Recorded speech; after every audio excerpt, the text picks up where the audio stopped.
This is Atomic Shinobi, and today I'm going to narrate what if Naruto gave up his chakra and left Elemental Nation.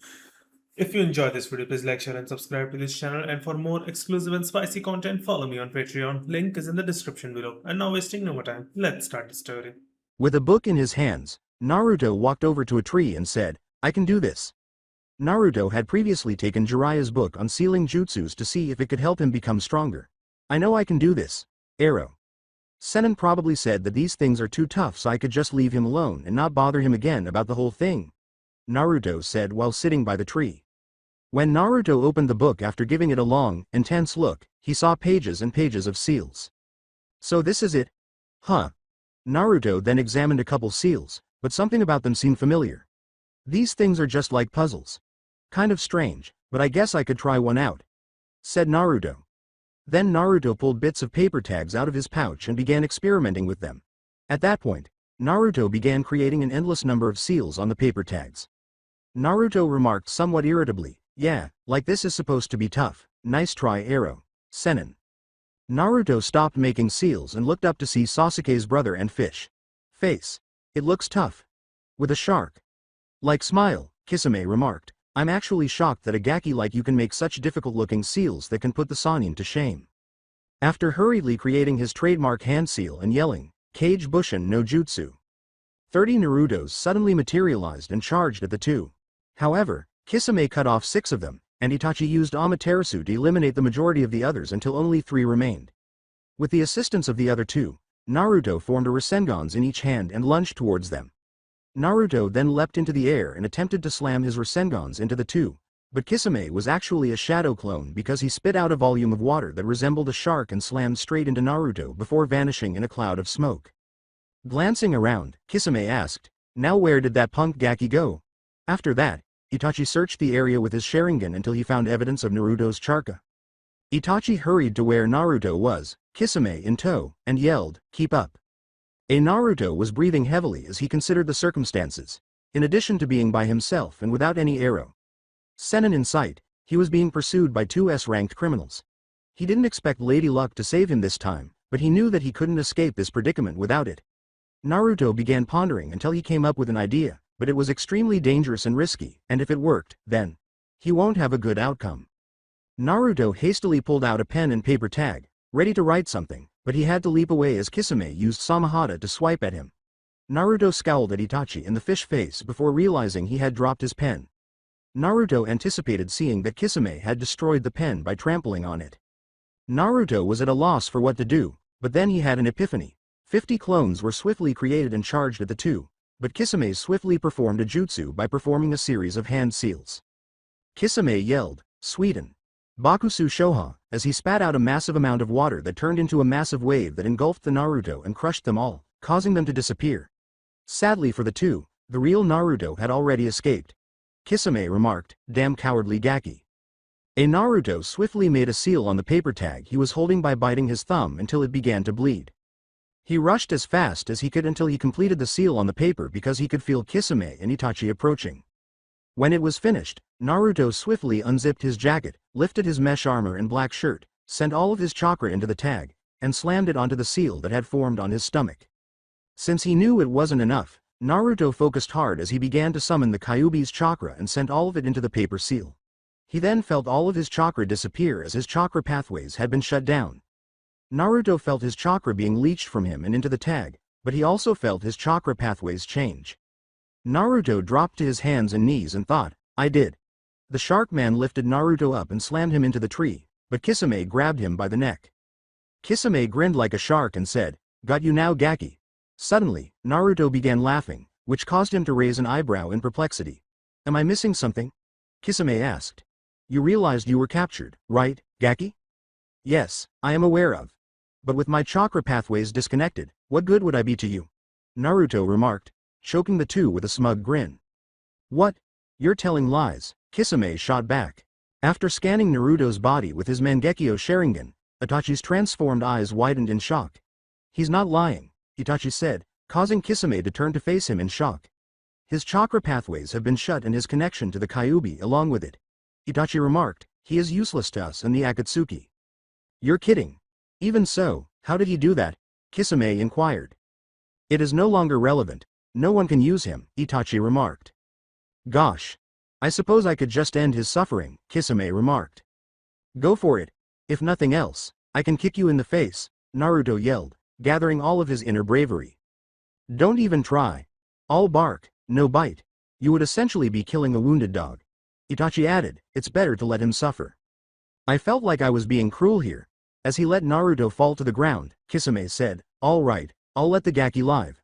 I don't know what you did, kid, but you get to spend the rest of your life without worrying about us.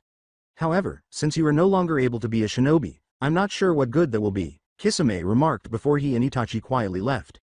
After a few more attempts, Naruto realized that his plan had succeeded, but at a high price. He lifted up his shirt and mesh and removed the tag on his stomach. Then he looked at his hands and then at the ground with sad eyes that began to water. He then made a cross hand sign and attempted to call forth a shadow clone, but nothing came. Naruto sat there in silence for a moment before crushing the paper in his hand and saying, so that's it. No chakra. No jutsu. I can't be a shinobi anymore. Naruto sat there and wept in silence, then hung his head in shame and disappointment. No more of anything. After Naruto returned to the small town he and Jiraiya were visiting, Jiraiya eventually located Naruto but noticed the dejected expression on his face. Hey, what's wrong, Gaki? Naruto sobbed as he looked up at Jiraiya, who asked. Jiraiya narrowed his eyes and said, I see. However, he was still internally shocked. Because he was already too ashamed of himself for essentially giving up and felt that telling Jiraiya would have made things worse. Naruto had lied to him after they returned to the hotel where they were staying, telling him that he was learning a new jutsu. When Jiraiya saw Naruto sobbing quietly, he said, I'll send a toad to give Tsunade the bad news. You gonna be okay?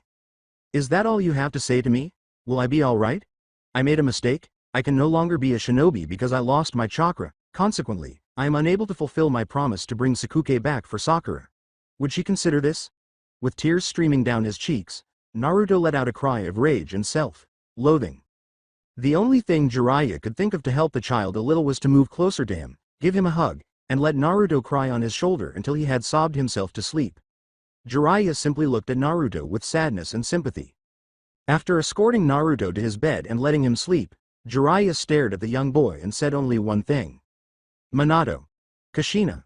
Before making his way to his bed, Jiraiya said, I'm sorry I wasn't there for your boy. Naruto was unaware that he had heard him. After waking up in the middle of the night, Naruto went to get a pen and some paper, began writing something on it, set it on a table, and went to gather his belongings. After packing his bag with everything he needed, Naruto quietly left. Before leaving the hotel, Naruto thought, by arrow. Sennin. I don't know how you know my parents, but it doesn't matter anymore. Thanks for everything. Jiraiya had read the letter Naruto had written the following morning, tears smearing the paper. To Arrow. Sennin, my life is over, so I'm starting a new one where my shinobi skills aren't required because I made a mistake and can't do jutsu anymore or anything else for that matter. Since I can't be a shinobi, I can't be useful on the field. I can't bring Sasuke back to Konoha. I can't keep my promise to Sakura. Chan. And I can't become Hokage. Oddly, I knew a big word, that's a first. I will always be thankful to you, Jiraiya, for everything you have done for me. Thank you so much. Yane. Naruto Uzumaki. As he sobbed, Jiraiya covered his eyes with his hand. You idiot. As he began to consider his future, Naruto strolled along a path. Well, I'm still capable of fighting, but aside from that, I'm terrible at taijutsu. Unless I could turn into an assassin, but that's not my style. Perhaps in a different life, Naruto remarked. I know I'm a commercializing whore, but that last sentence mentioned one of my other stories, Akatsuki no Naruto. Naruto thought, maybe something will come up. He paused when he noticed a massive bridge ahead of him, saying, wait a minute. After a moment of melancholy, Naruto looked up to see a sign that read, the Great Naruto Bridge. He blushed at the thought of having a bridge named after him, then grinned. This is. Naruto realized that he was standing in front of the bridge that Tazuna, the bridge builder, had built while he was protected by him and his team, his old team. Before beginning to cross the bridge, Naruto thought, I'm glad I did something memorable as a shinobi. Goddamn, how long is this bridge? Naruto asked himself, halfway across, but it took him a few minutes to reach the other side. Man, I must have forgotten how long this place was because I was so caught up in the moment of leaving it. After a few more minutes, Naruto finally made it to Nami.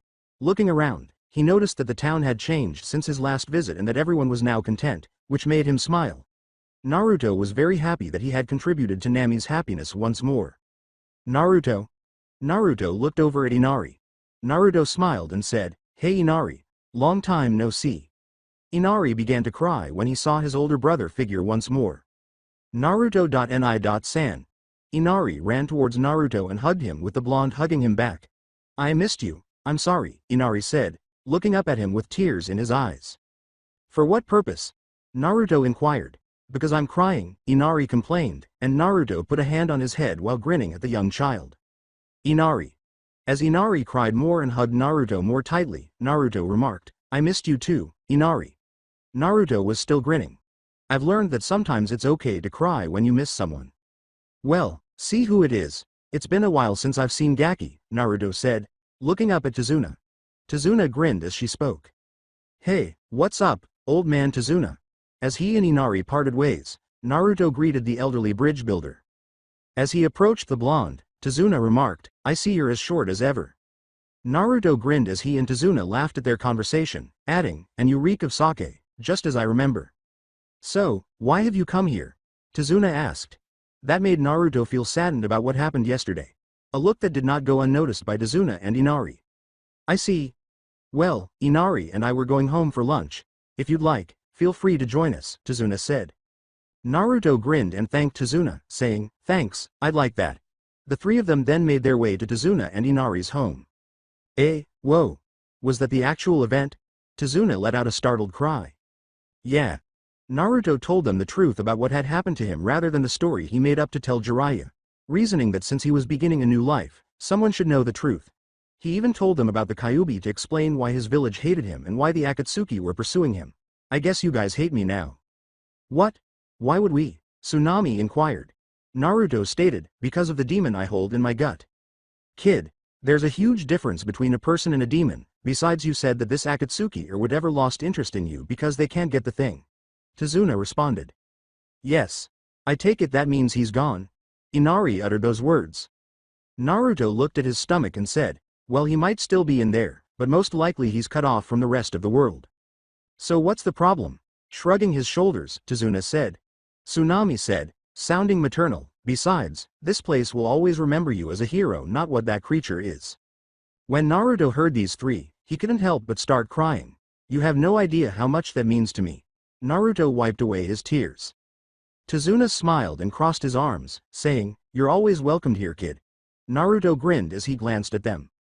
Naruto uttered, "Arigato." "What are you going to do with the remainder of your life now that you are no longer a shinobi?" Inari inquired. "I'm not sure. All I can do is play practical jokes on people and occasionally outrun even the highest-ranking shinobi back in Konoha, including the Hokage," Naruto remarked. Wow. Naruto, who isn't used to receiving praise, blushed at Inari's astonished exclamation. Naruto remarked, "But other than that, I suck at everything."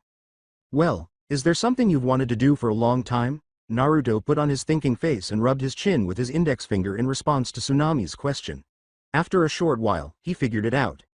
"Yes. I've always wanted to cook really well," Naruto said, tapping his fist lightly against his palm. "Really? You? The boisterous little Gaki who likes to punch things?" "What?" asked Tazuna. "Hey, to begin with, I don't enjoy punching things because I dislike the way it affects my hands, but I have to because it's faster than kicking people. Secondly, never question Uzumaki Naruto." Naruto puffed out his chest and exclaimed. Tazuna and Tsunami gave Naruto a startled look. "Hold on. Are you an Uzumaki?" "What?" asked Tazuna. "Yes, but the last time I was here, didn't I mention my last name?" Naruto questioned, but his response was a shake of the heads from the adults who were still in shock. "Oh. Now that you know, what's the big deal?" Naruto inquired. The Uzumaki clan was famous within these lands back when Uzushiogakure was still around, but after the village was destroyed with most of its residents dead, we thought that the entire clan had become extinct. Tazuna clarified. Tsunami said, "But apparently, you're most likely the only one left." Naruto and Inari were taken aback. "I belong to a clan?" Naruto questioned, but then he started to grin a huge toothy grin. "Yeah? Sasuke. Take that. Who will you now refer to as a clanless loser?" Naruto raised his fist in the air and cheered. Tazuna rubbed his bearded chin and remarked, "Still though, it's kind of weird seeing you the way you are. Is my height the target of another crack?" Naruto glared as he asked. "I called you short before, so no, you're blonde, that's what I mean," Tazuna said. With half-lidded eyes and a deadpan expression, Naruto said, "Thanks for noticing." "No, what I mean is that members of the Uzumaki clan usually have red hair," Tazuna replied. "Really?" Naruto gripped his hair and asked. Tazuna crossed his arms and remarked, "Well, I never met one when I was a kid with any other hair color." "Does this imply that I'm a freak from my clan?" Naruto inquired. In an attempt to console the boy, Tsunami remarked, "Naruto, your blonde hair doesn't define you in such a way. Besides, you're probably the last Uzumaki in existence, so no one else from the clan can make fun of you for having it," Tazuna replied. Naruto remarked, "Well, that was bittersweet." He was still a little depressed about the possibility that he would be the last Uzumaki alive. "Anyway, I'm just wondering how you even know you're an Uzumaki," Tazuna replied. Naruto replied, "Old man third Hokage told me." "Which of your parents was an Uzumaki back then, do you know?" Tazuna inquired. In actuality, Naruto acknowledged, "He never told me anything about my parents." "Why?" Inari inquired. "I'm not sure, perhaps they detested me," Naruto remarked, his eyes sad. "It's not possible. When a child is first welcomed into the world, no one can hate him, according to Tsunami." "Why wouldn't he tell me then?" Naruto inquired. "Maybe he was trying to protect you," Tazuna replied with everyone's attention. "The Uzumaki clan did have enemies, so maybe he was trying to protect you from the enemies one of your parents had from other villages or any bastards out there who wanted to snuff out any Uzumakis." The realization that Tazuna must have been correct makes Naruto's eyes widen. No, he knew he was correct, and that was enough to make him smile a little. "I think you're right, old man.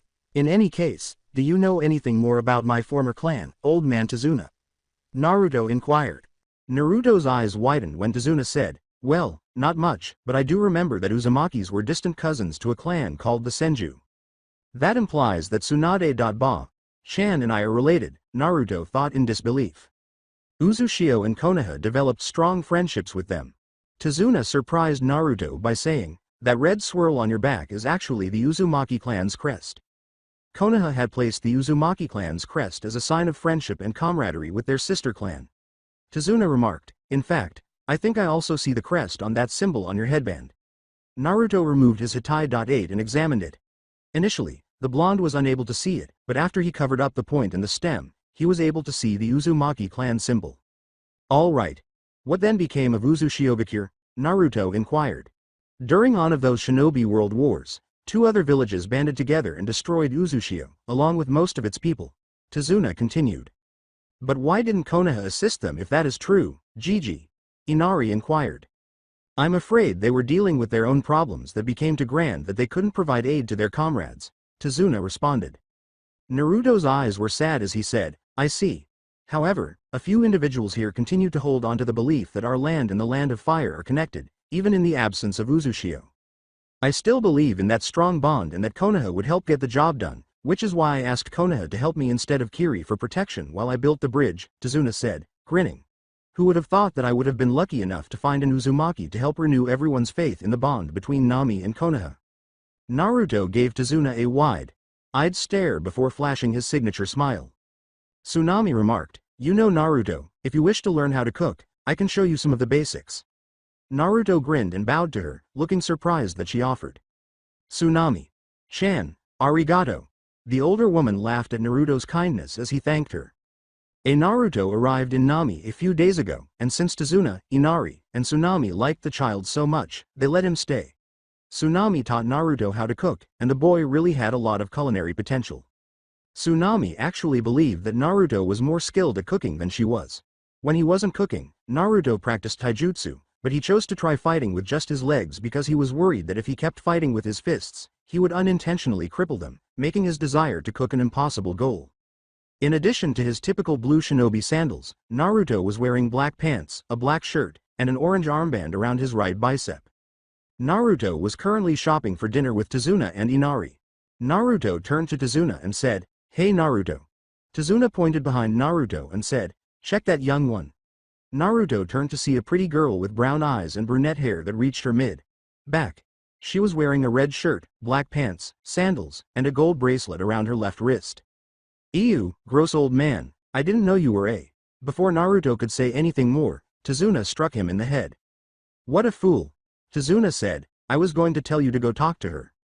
What? Why? Naruto inquired. Kid, you're growing up, you should be interested in girls right now, so try and flirt with her, Tazuna replied.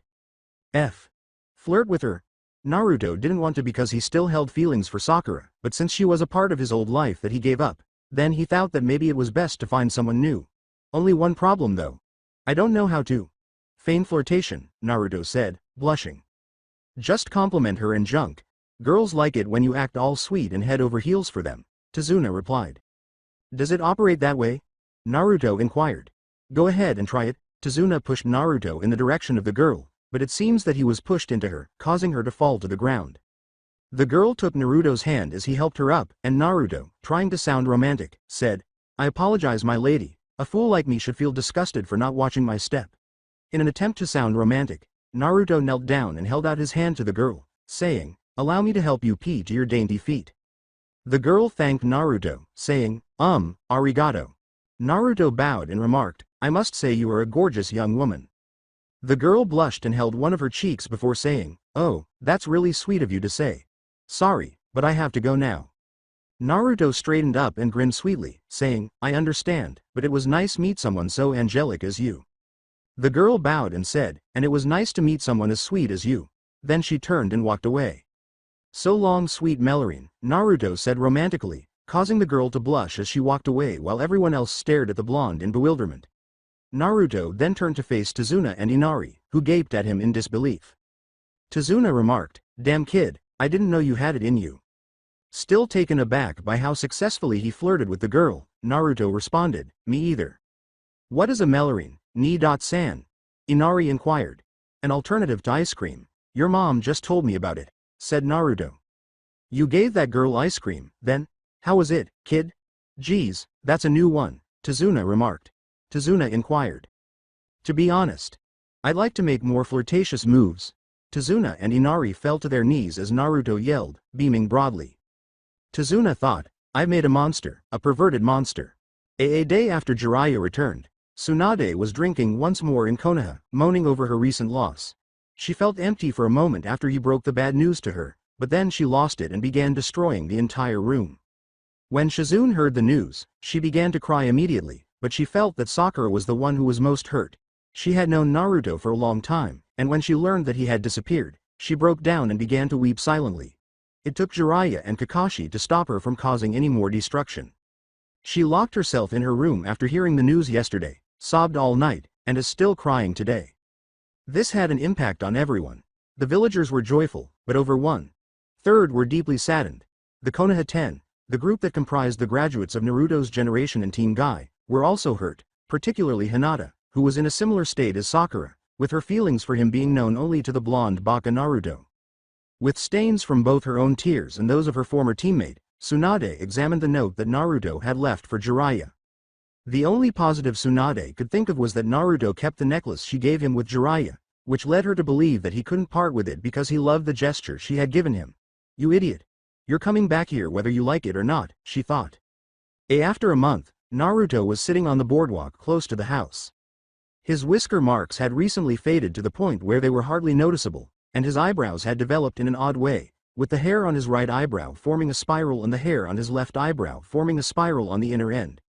Naruto was holding the necklace that Tsunade had given him, and he was considering leaving it with Jiraiya, but he couldn't bring himself to part with it because it meant too much to him. Naruto cried and thought, I miss you, Ba-chan. He then turned to face the water inches from his feet and thought, man. I already miss the days where I could walk on water. Fucking Akatsuki. Naruto turned to face Tsunami and said, Naruto. Would you be able to go get some ingredients for me? Tsunami inquired. With hearts in his eyes, Naruto leapt to his feet and said, of course Tsunami-chan, anything for you. Naruto had a crush on Tsunami shortly after he started flirting and swooning, but he naturally kept his distance whenever Tazuna and Inari were present. Tsunami chuckled at the blonde's actions, and Naruto swiftly ran towards town after taking the ingredients list from her.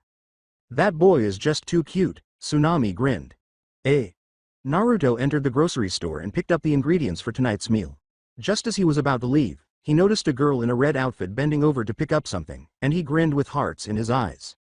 A stunningly beautiful woman, beautiful Melorine, even if I can't see your face, I just know by looking at your form that you must be gorgeous, Naruto exclaimed as he whirled in her direction. Naruto cried out. You foolish pervert, what was that?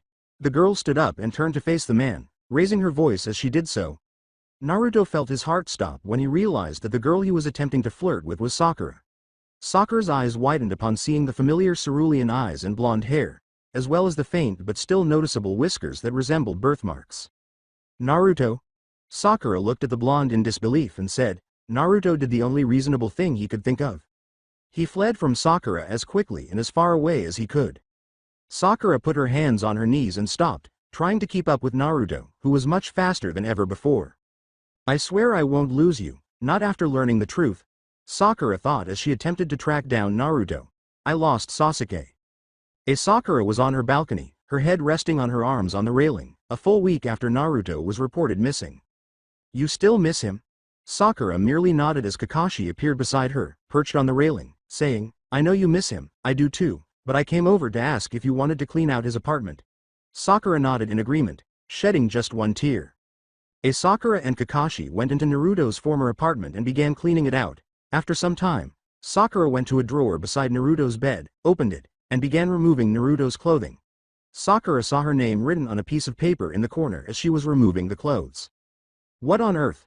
Sakura discovered a few letters with her name at the top of the clothes after moving some of them. Naruto wanted to give me the letters, he wrote.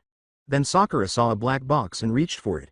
When she opened it, she saw a necklace with a pendant of pink Sakura flowers tied to it, and her eyes grew wide. On his way to Sakura, Kakashi inquired, What do you have there? She began to cry, covering her mouth with her hand. Kakashi saw the gift and the letters. Kakashi put a consoling hand on Sakura and said, Since those are addressed and intended for you, I feel you deserve to take them with you, if you wish that is. Sakura gathered the box and the letters and nodded. Sakura. Maybe you should go home. I'll take care of the rest from here. Kakashi responded. Sakura made her way to the door and headed home, nooding. Sakura began reading the letters as soon as she got home. Naruto's handwriting was sloppy, as was to be expected, but she did her best to read every word. Sakura.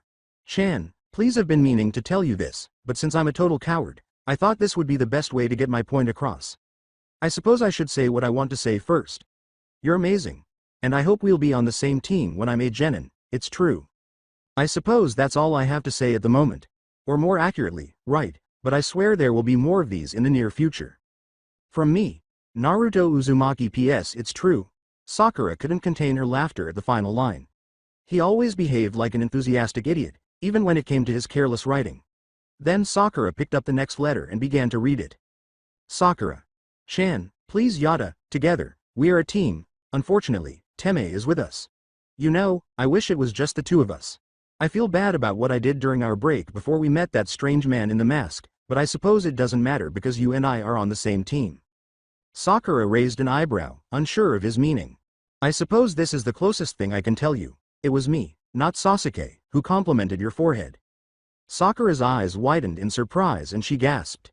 Thanks to my handy new Kage Bushin no Jutsu, I was able to catch the Teme off guard. I hanged him and went to you after I had tied him up. I was curious about your opinion of me. I tried to be calm when I arrived, but as soon as you saw how gorgeous you were, my heart stopped. My first thought was that your forehead was so charming and wide that I wanted to kiss it. I couldn't help but say that. Even though I pretended to be a complete jerk and told you I was kidding to make Sasuke appear less cool, I still meant what I said about your gorgeous forehead. As the Teme, I now regret telling you that. A true man should express his feelings to others as himself, not as the ideal boy for his ideal girl. I suppose that doesn't make me any better than being rejected by the Teme. I apologize. Naruto. Sakura began to cry, causing the letter she was holding to become discolored. Sakura sobbed and said, You baka. But she couldn't hold him responsible, she actually knew why he did it. Had he been even close to her, she would have simply punched him and walked away. Sakura then began reading more letters, each of which brought tears to her eyes and a renewed sense of love for the hyperactive, blonde baka. Happy birthday was written on the top of a special letter that Sakura picked up after a few others. Cheers to Sakura. Chan's birthday. You see, I remembered your birthday, I was able to accumulate sufficient funds to purchase a present for you. I tried to give it to you after I bought it, but you were busy and didn't want to be bothered, so I kept it for myself. Busy my ass. I probably didn't want him to bother me. Cammy. Sakura read the remainder of the letter after having a moment of self-rage. I was such a bitch. You are aware of me and my commitments, so don't worry, I'll keep it safe for you. From none other than Naruto Uzumaki. Sakura glanced at the black box, then opened it to take another look at the pendant. She grasped it with both hands, held it firmly, and gave it a hug. Sakura read more of the letters until she had 2 left after a few moments and some tears. Then Sakura picked up the older one and began reading it.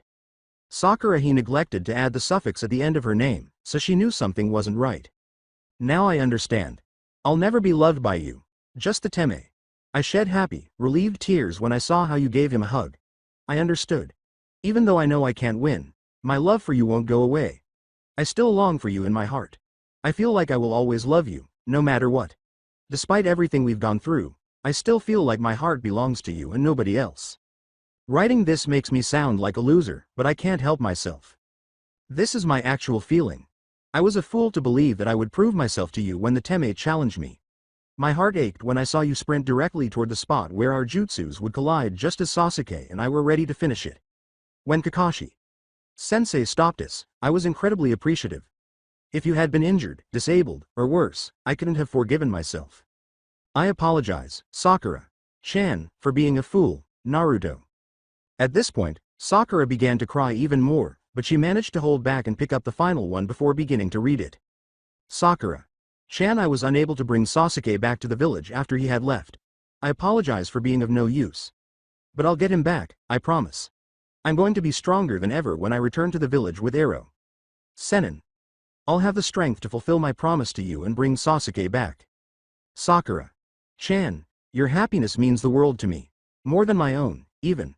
Given how much you adore Sasuke and how pathetically you offered me that date, I suppose now would be the ideal moment to tell you because you won't feel the same way about me. Sakura-chan, you have my love, and for the rest of my days, no shinobi, heaven, hell, or even Kami or Yami will make me feel differently. I wanted you to know, even though I know you will never feel the same way. I'll just keep doing what I do and let you live your life until I find the courage to give you these letters.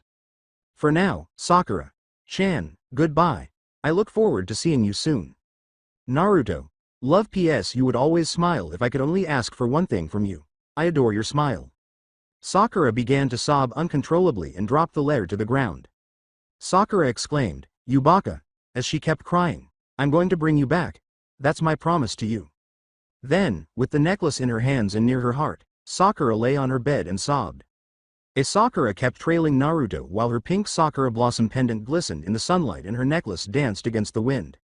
Sakura exclaimed, "Sakura," as she turned to see Kiba with Shikamaru, Akamaru, and Hinata. Shikamaru remarked, "I'm guessing you found him, huh?" Sakura nodded and replied, "Yeah, I did." Kiba remarked, "Akamaru and I caught his scent. Follow us," as he led the group to the location where Naruto had fled. Sakura inquired, "Where's Kakashi? Sensei?" Shikamaru remarked, "He said he went to go talk to some old faces from the past." Sakura nodded, knowing exactly who her sensei was referring to. When Naruto hurried to the front door of the house and opened it, he saw a familiar face sitting at the dining table, holding a cup of tea. Kakashi looked at Naruto and remarked, "Well, look who it is." Naruto kept staring at Kakashi and thought, "Oh crap." As she left the kitchen, Tsunami said, "Oh Naruto, there you are. Did you get the ingredients?" With hearts for eyes, Naruto approached Tsunami, who laughed at his actions. "Of course Tsunami-chan, I got them right here," he exclaimed. She left Naruto and Kakashi in the kitchen after getting the ingredients. When Naruto turned to face Kakashi, he noticed that his former sensei was staring at him with a wide, startled expression. Naruto's expression was deadpan as he said, "Not a word." Tsunami said, "Naruto, do you think you can help me cook?"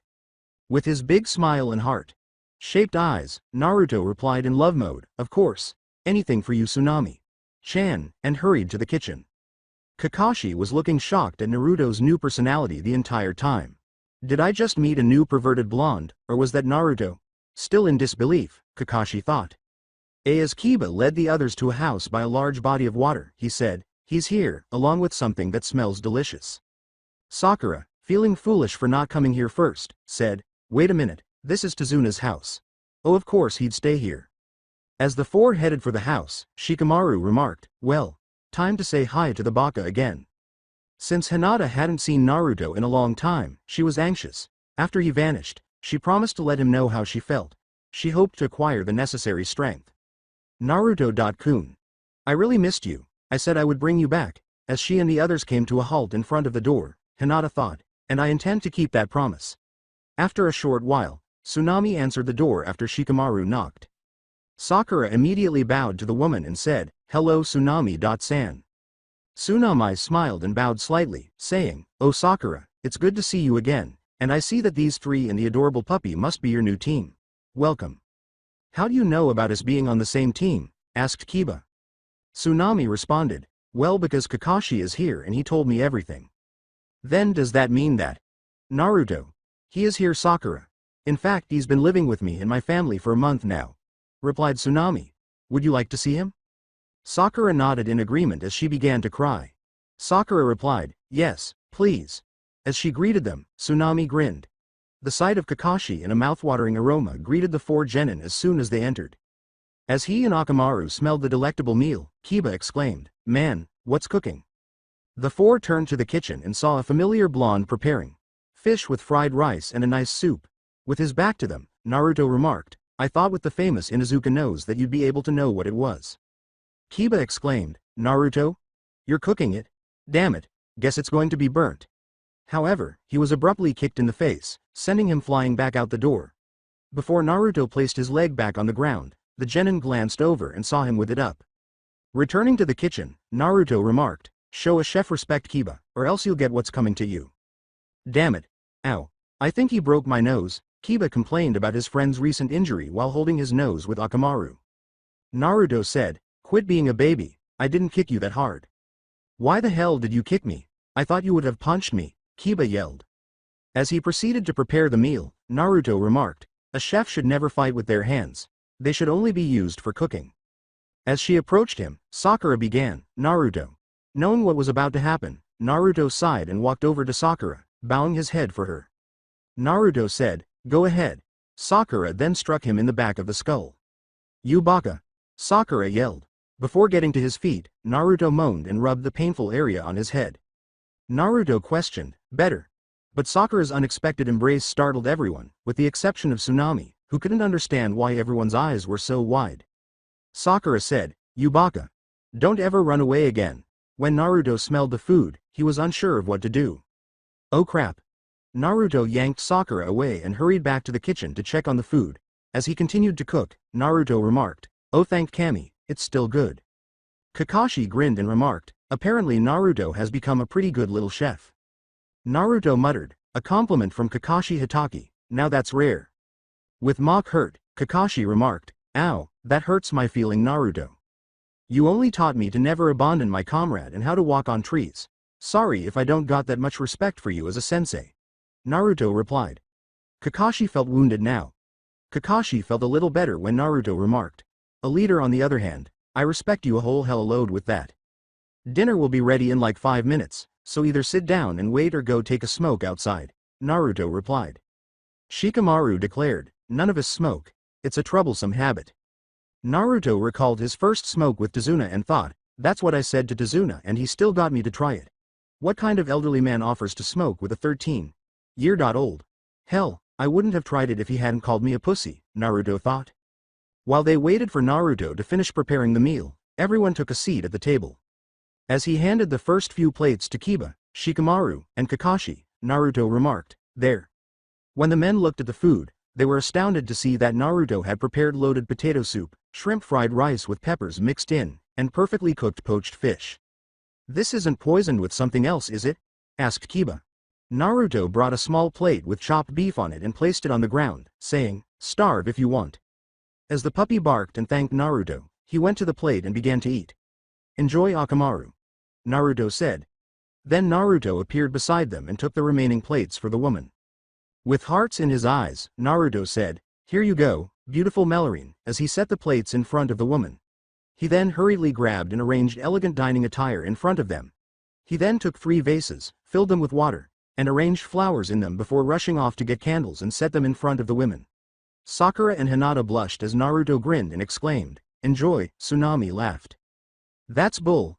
How come we don't nice atmosphere?" Kiba yelled, his face sporting an anime-style angry expression.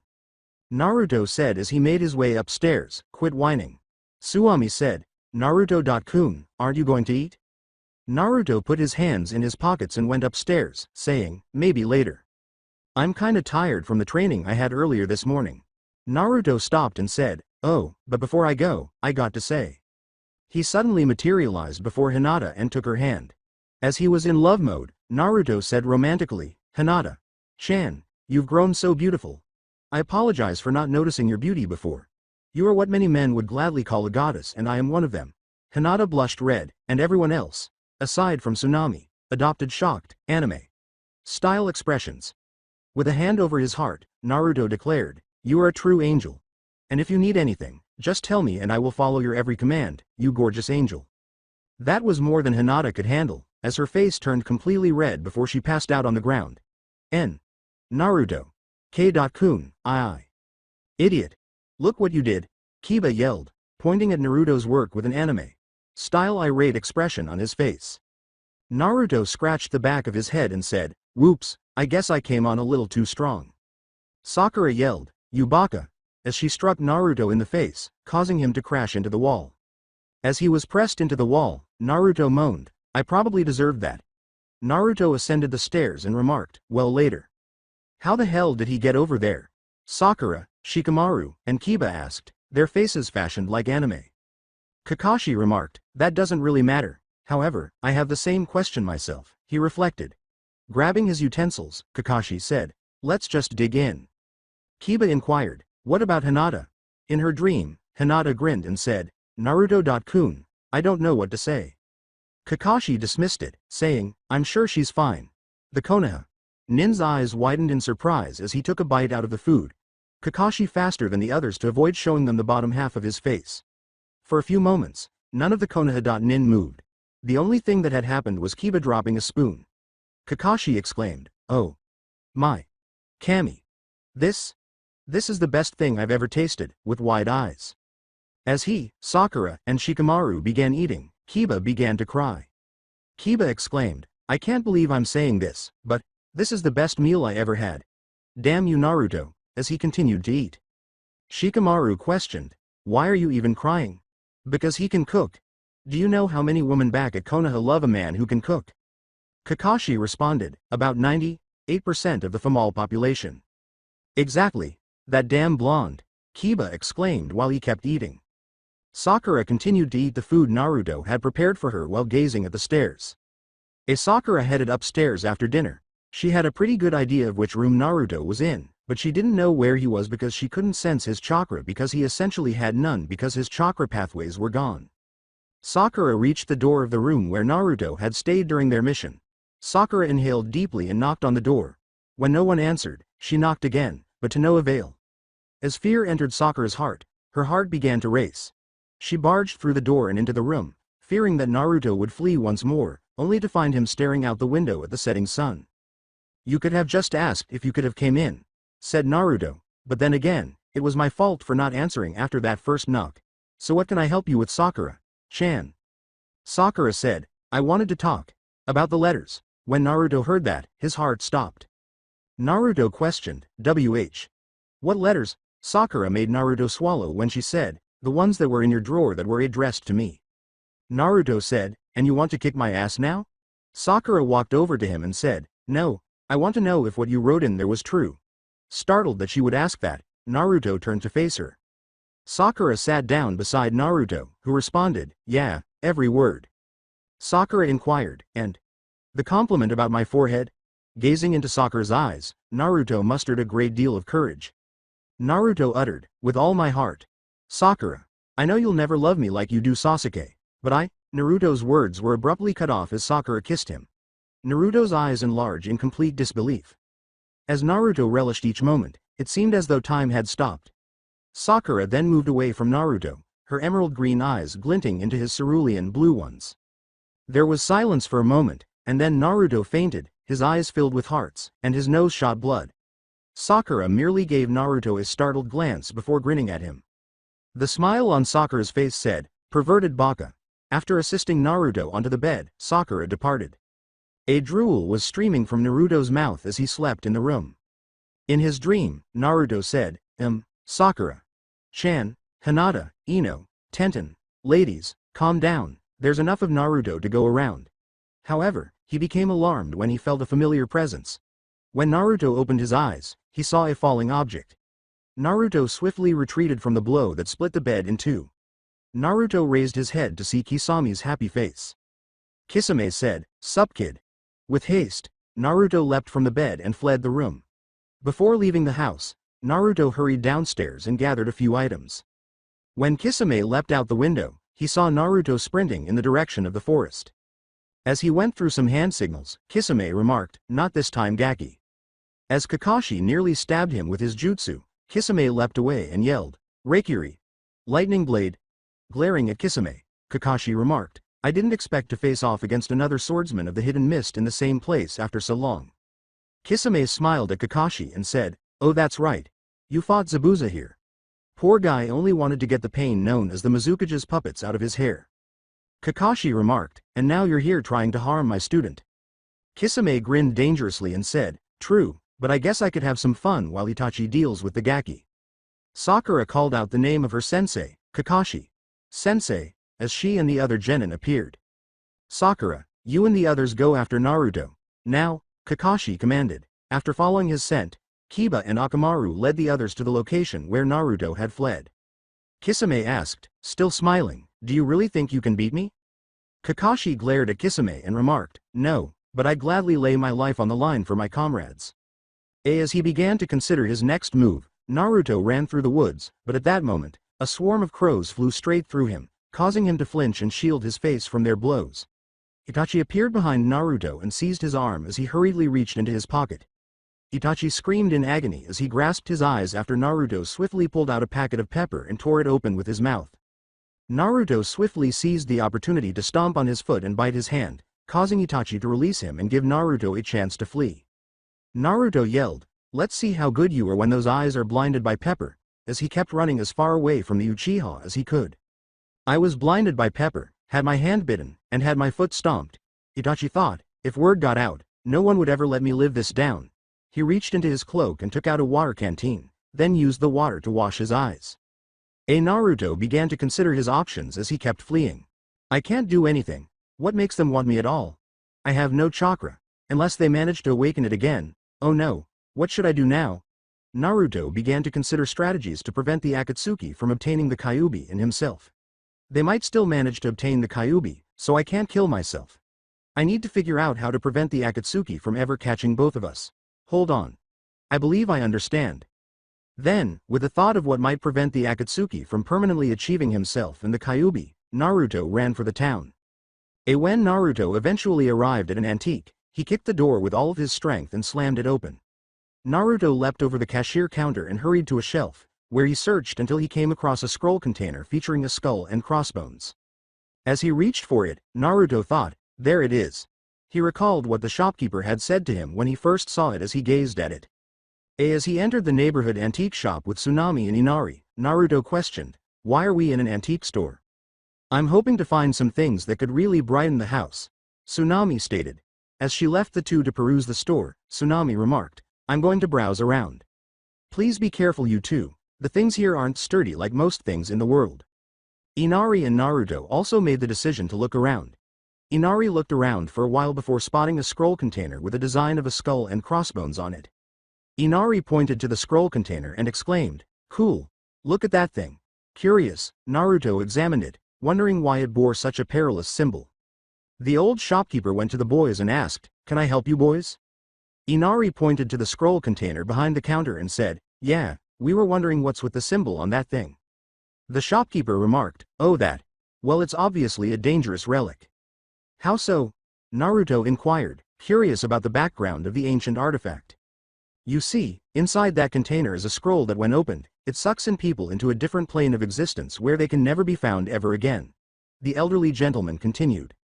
Raising an eyebrow, Naruto asked, "And you keep that around?" The old shopkeeper said, "Better with someone who knows the story behind it so no one could be harmed by it."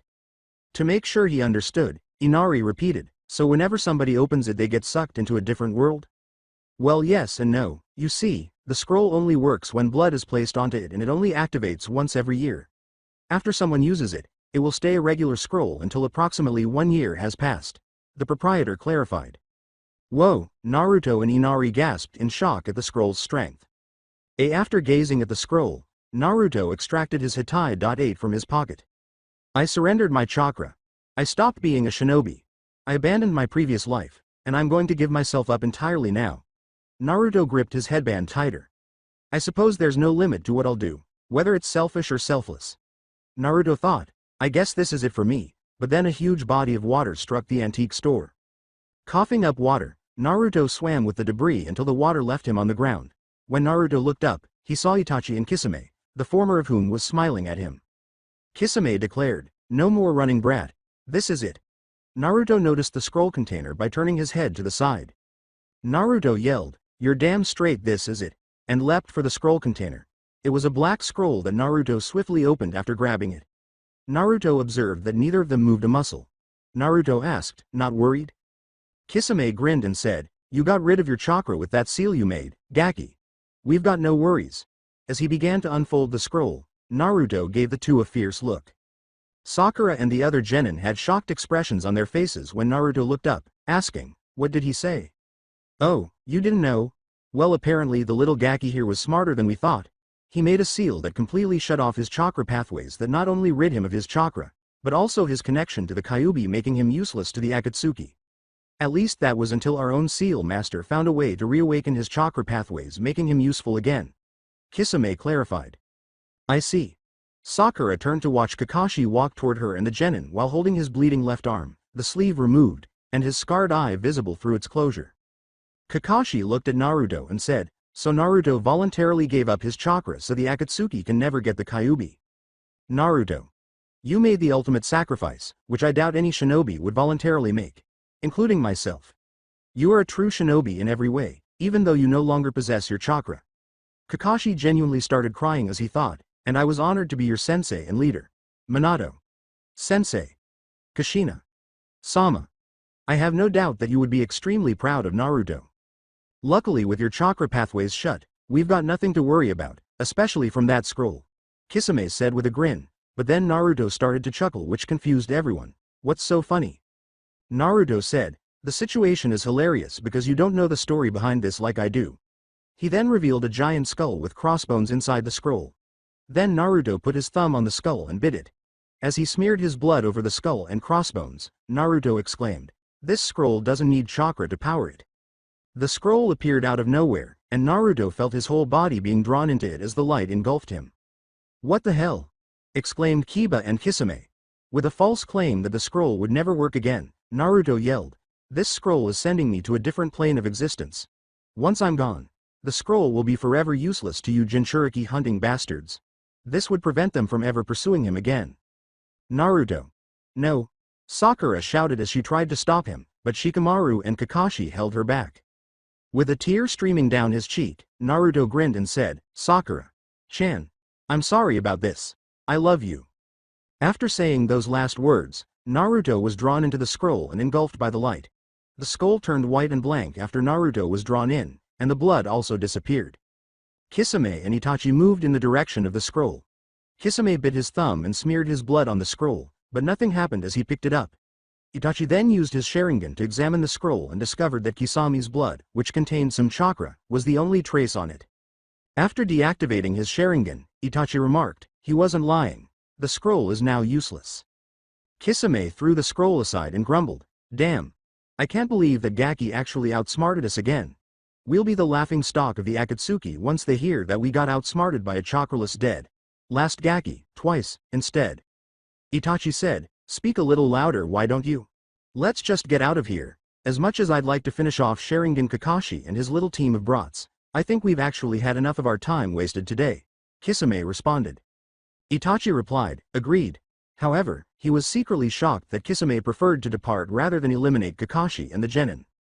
Then, Kisame turned into a pool of water, and Itachi vanished along with a disappearing flock of crows. There was a brief pause before Sakura began to move in the direction of the scroll. She dropped to her knees as soon as she was in front of it, seized it, and held it to her heart while sobbing.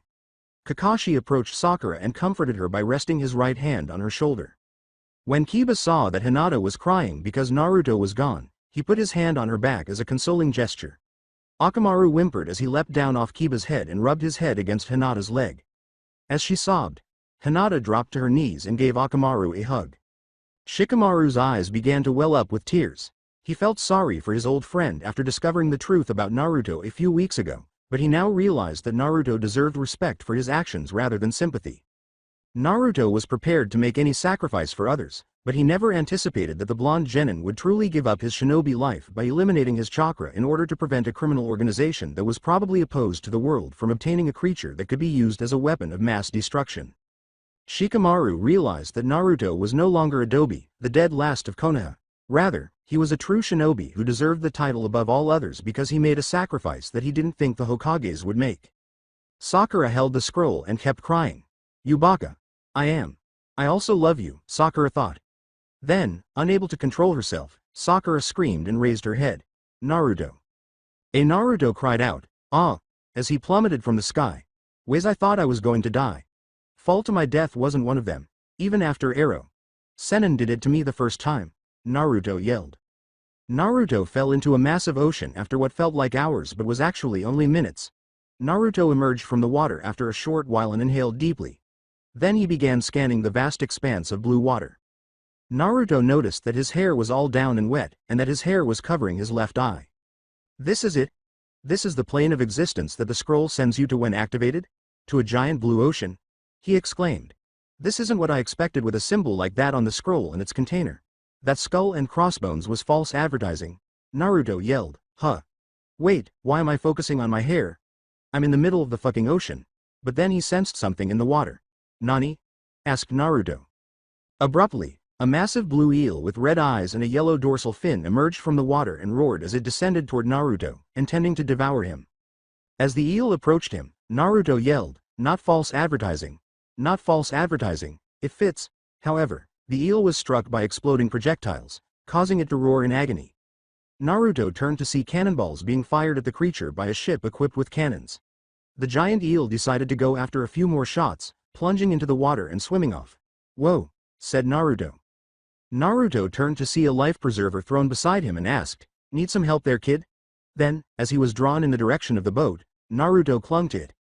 Naruto was lifted into the boat as soon as he approached it. A man in a white uniform said, "Hey kid, are you okay?" Naruto replied, "Yeah." Naruto inquired, "Where's this boat headed to?" "The North Blue. We're actually nearing it. Do you live there?" the man responded. Naruto lied and said, "Yeah, that's my birthplace." The man grinned and said, "Well then, you're pretty lucky. So what's your name, kid?" After a brief pause, Naruto responded. Naruto replied, "Sanji."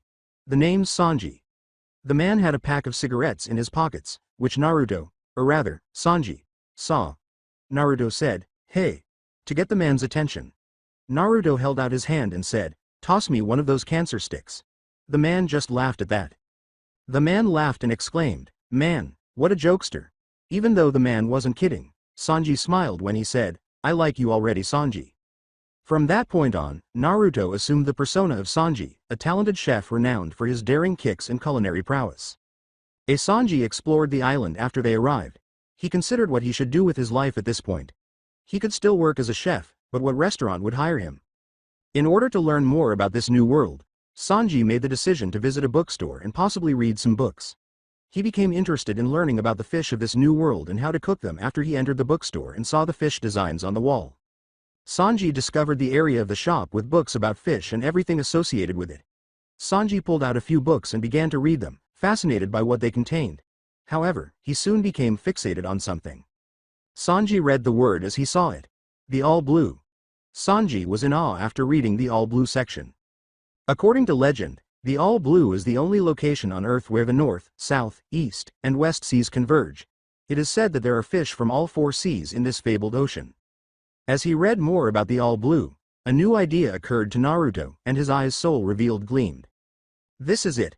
My new dream is this, to witness a stunning blue ocean full of fish, all of which taste incredibly good when prepared into the ideal meal. What chef wouldn't want one of those?" Naruto pondered. Then, recalling his previous dream, the blonde reached for his necklace. I apologize for disappointing you, Ba-chan. But I swear on this necklace that I will not abandon this dream. It's true. As he kissed his necklace, Naruto pondered. Naruto, Sanji returned the books and walked out of the shop. He would have purchased them, but regrettably, he had heard that the currency used by the people of this world is called Baileys, and he was fairly certain that Baileys and Ryo were not the same thing. Sanji wandered around for a while before locating a fountain and sitting down close to it while he cast a sorrowful glance at the ground. I live in a world where I can start over, but the only issue is that I'm unsure of where to begin. Naruto, Sanji thought glumly, shish. Sanji looked up to see a man wearing a chef's hat and asked, why so glum, chum? I don't have any money and I don't know where to start with my new life, replied Sanji. The chef remarked, well, that does sound like a pain. Sanji replied, yeah. However, he soon realized that he was in front of a man who was probably a chef if his hat was any indication at all. Sanji said, hey, are you looking for a chef? The man rubbed his chin and said, a chef? Well, we do have a number of them already on the ship. However, he decided, what the hell, after noticing the boy's dejected expression. The man lifted the child's spirits by saying, then again, we could use a part-time busboy. I'll take it, grinned Sanji. Sanji's expression changed to one of confusion as the man said, hold on kid, my boss isn't your typical chef. Leaning over, the man spoke to Sanji in a whisper. He's a pirate captain. The news caused Sanji's eye to widen. Pirate? Hold on. Perhaps that explains the crossbones and skull on the scroll. It must have meant the pirate symbol rather than death. Sanji then developed a steely gaze after understanding the true meaning of the skull and crossbones insignia on the scroll and its container. I don't care. As long as I get to cook, then that's fine by me, Sanji replied. The chef grinned and said, that's good to hear. The chef began guiding Sanji to the ship where he worked, saying, follow me then. Say, do you know of a place called the All Blue? Sanji responded. The All Blue? Yeah, of course I do. Don't tell me you believe in it. The chef responded. Sanji replied with a nod. Yep. It's my dream to find it, smiled Sanji, putting his fist up in the air. Believe it. The chef grinned and said, oh boy, looks like we got another one like the captain. You guys are aware of Sanji's past, right? If so, great, you know what happens. If not, well, I'm at a loss for what to say, other than to write a brief account of Sanji's past now. Sanji became the new busboy and part-time chef a few weeks after joining the Cook Pirates. He had met the captain, Zeph, who had short, somewhat disheveled blonde hair, a mustache tied in a braid with light blue ribbons on either end, and a little stubble. He wore a red and purple horizontally striped overall, dark pants with a light green sash, and a captain's coat draped over his shoulders like a cape. His whisker marks had completely vanished during his time aboard the ship, and he chose to maintain his new hairstyle, keeping it brushed down with some of it covering his left eye.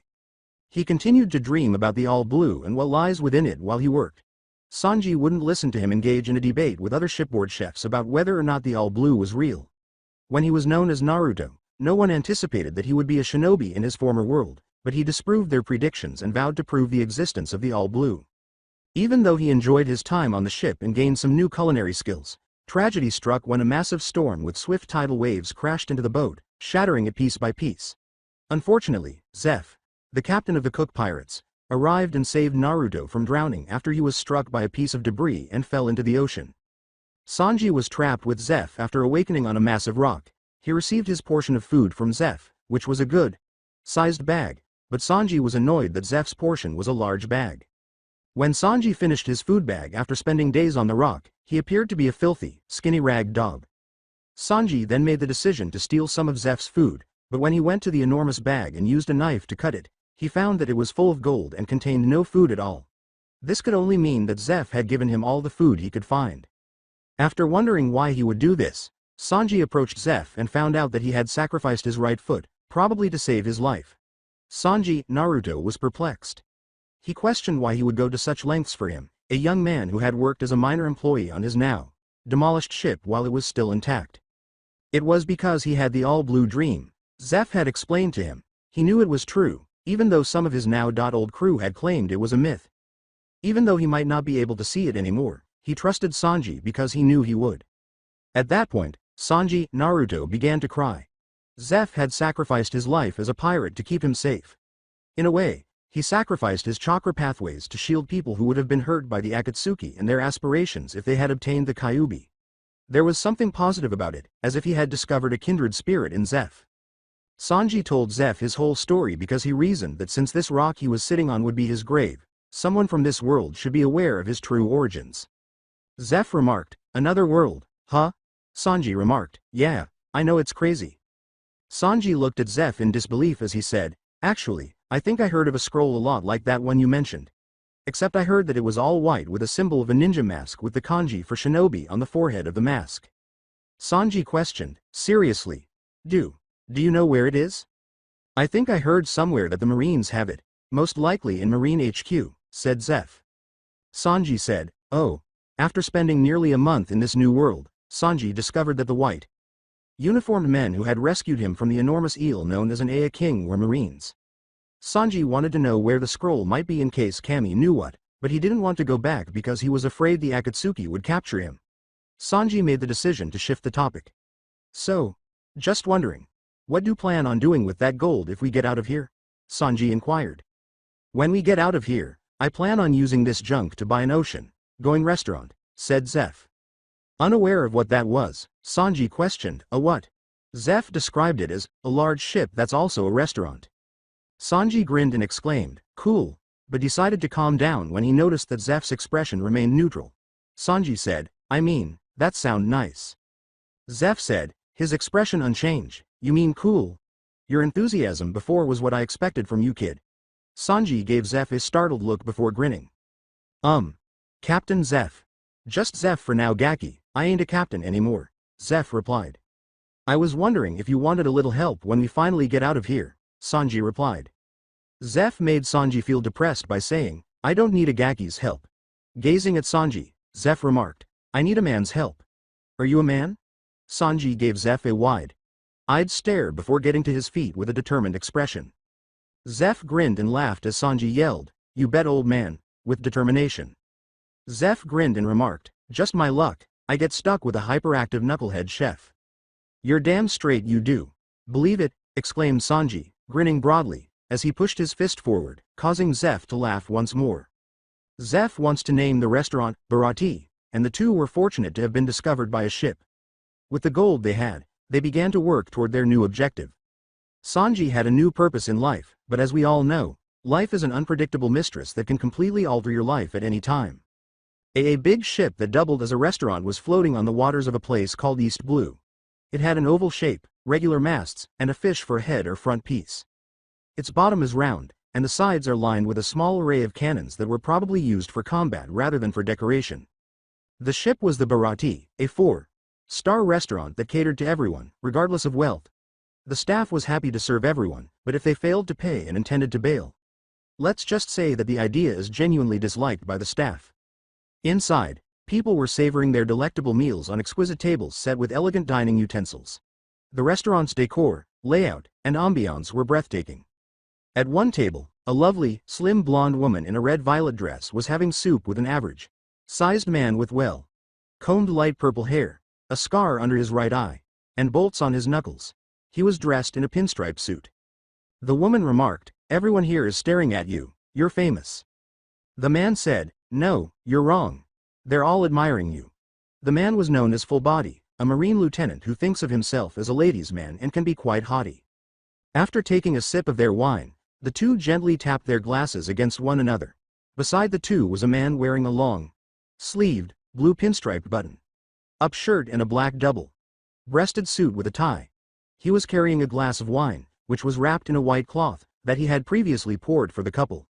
After taking a sip of his drink, Full Body looked at it and grinned smugly. Full Body raised his hand to signal the well-dressed man's attention and said, "So good. This flavor." Full Body grinned as he inhaled the scent of the wine. And yes, the aroma. Full Body was the focus of everyone's attention after that. It is the unmistakable scent from the soil of Miketh, the North Land. Bitter with plenty of body and just a tad sour. "This wine must be the famous Ichi Rootsberger Steen," Full Body declared, confident in his deduction. The bottle was then gently slammed onto the table by the man. Fully confidently said, "Tell me, waiter, am I right?" Then the man removed the cloth, revealing a different name on the bottle. The man grasped Full Body's wrist tightly and said, uh. The man shocked Full Body by saying, not even close. Sir. Full Body began to perspire. Then, in order to allow Full Body to savor the soup that was placed before him, the man placed a spoon in his hand and closed his fingers around it. As he turned to leave the still, shocked Full Body and his date staring at him, the well-dressed waiter said, eat up. This dish is best when hot. The waiter then stopped in the middle of his stride and turned his head slightly in Full Body's direction. Sanji looked straight ahead and carried on walking away after saying, and sir, my name's Sanji, I'm the sous chef. As he made his way directly back to the kitchen, Sanji remarked, all the waiters ran off as of yesterday. Everyone laughed and chuckled at Full Body's erroneous assumption, but her date giggled as she sipped the wine. Full Body glared at the spoon as he dipped it into his soup, all the while listening to the others make fun of him with their laughter. A random man said, we really shouldn't laugh. A random woman remarked, I can't help it, he looked too confident. The words they spoke intensified Full Body's scowl. The question Full Body's date posed rhetorically was, do you know a lot about wine? Full Body forced a smile, but it vanished when his date started laughing at him. Oh yes, I thought, but it seems my sense of taste isn't working today. What's happening? I'm positive that when I made this reservation, I asked the proprietor to serve that specific wine. As Full Body's gaze shifted to Sanji leaving the dining floor and heading upstairs into the kitchen, he thought. After reaching the kitchen, Sanji went to the restroom to wash his hands after coming into contact with that arrogant jerk's hands. So you sent him the wrong wine. Sanji turned to face Chef Zeph, the Barati's owner and head chef, who was staring at him. Zeph now wears an extra long chef's hat, a white apron, and a blue ascot with a purple and orange horizontal shirt concealed behind it. In addition to growing a beard and letting his mustache grow longer, he had a peg leg to replace the foot he had lost all those years ago. Sorry for disobeying orders, old man, but I don't like it when smug people who like to feel superior to others get their way, Sanji replied. Zeph questioned, is this coming from Sanji or Naruto? At his question, Sanji grinned. Sanji, Naruto went into the bathroom and began washing his hands after saying, both. After finishing, he examined his image in the mirror. His transformation from an orange-clad little dead-last Gaki who was a true baka to a tall, long-legged, well-dressed sous chef with some fuzz at his chin who some girls admitted was very handsome still astounds Sanji. Damn. In less than 6 years, I've changed so much that it's unbelievable. Ero. Senin, Kakashi. Sensei, Ba-chan. Sakura-chan. As he straightened his tie, Sanji thought, if you guys could see me now. He smiled sadly. Sanji grinned and said, I'll admit, I surprisingly do like the classy look. As he emerged from the restroom, Sanji remarked, well, better head out. The life of a sous chef isn't easy. However, he had an odd feeling that today would be different. There was another issue. What brought me here? As he gazed up at the clear, blue sky, Sanji asked himself this question. First, Sanji beats the living daylights out of that idiot from earlier who wandered that Burgerstein wine after causing a commotion. A cannonball crashes through the roof, and the idiot with the straw hat who caused the hole in the roof agreed to be the ship's chore boy in order to pay for the damage.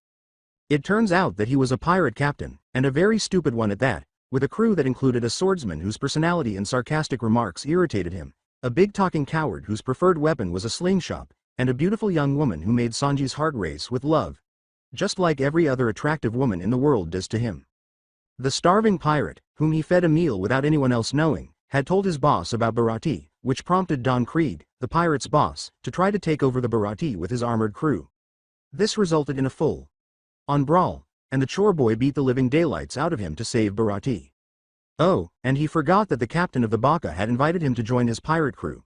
Although it sounded exciting and the Straw Hat captain and his crew didn't seem all that bad, Sanji initially declined because he knew that a pirate's life was one of criminals.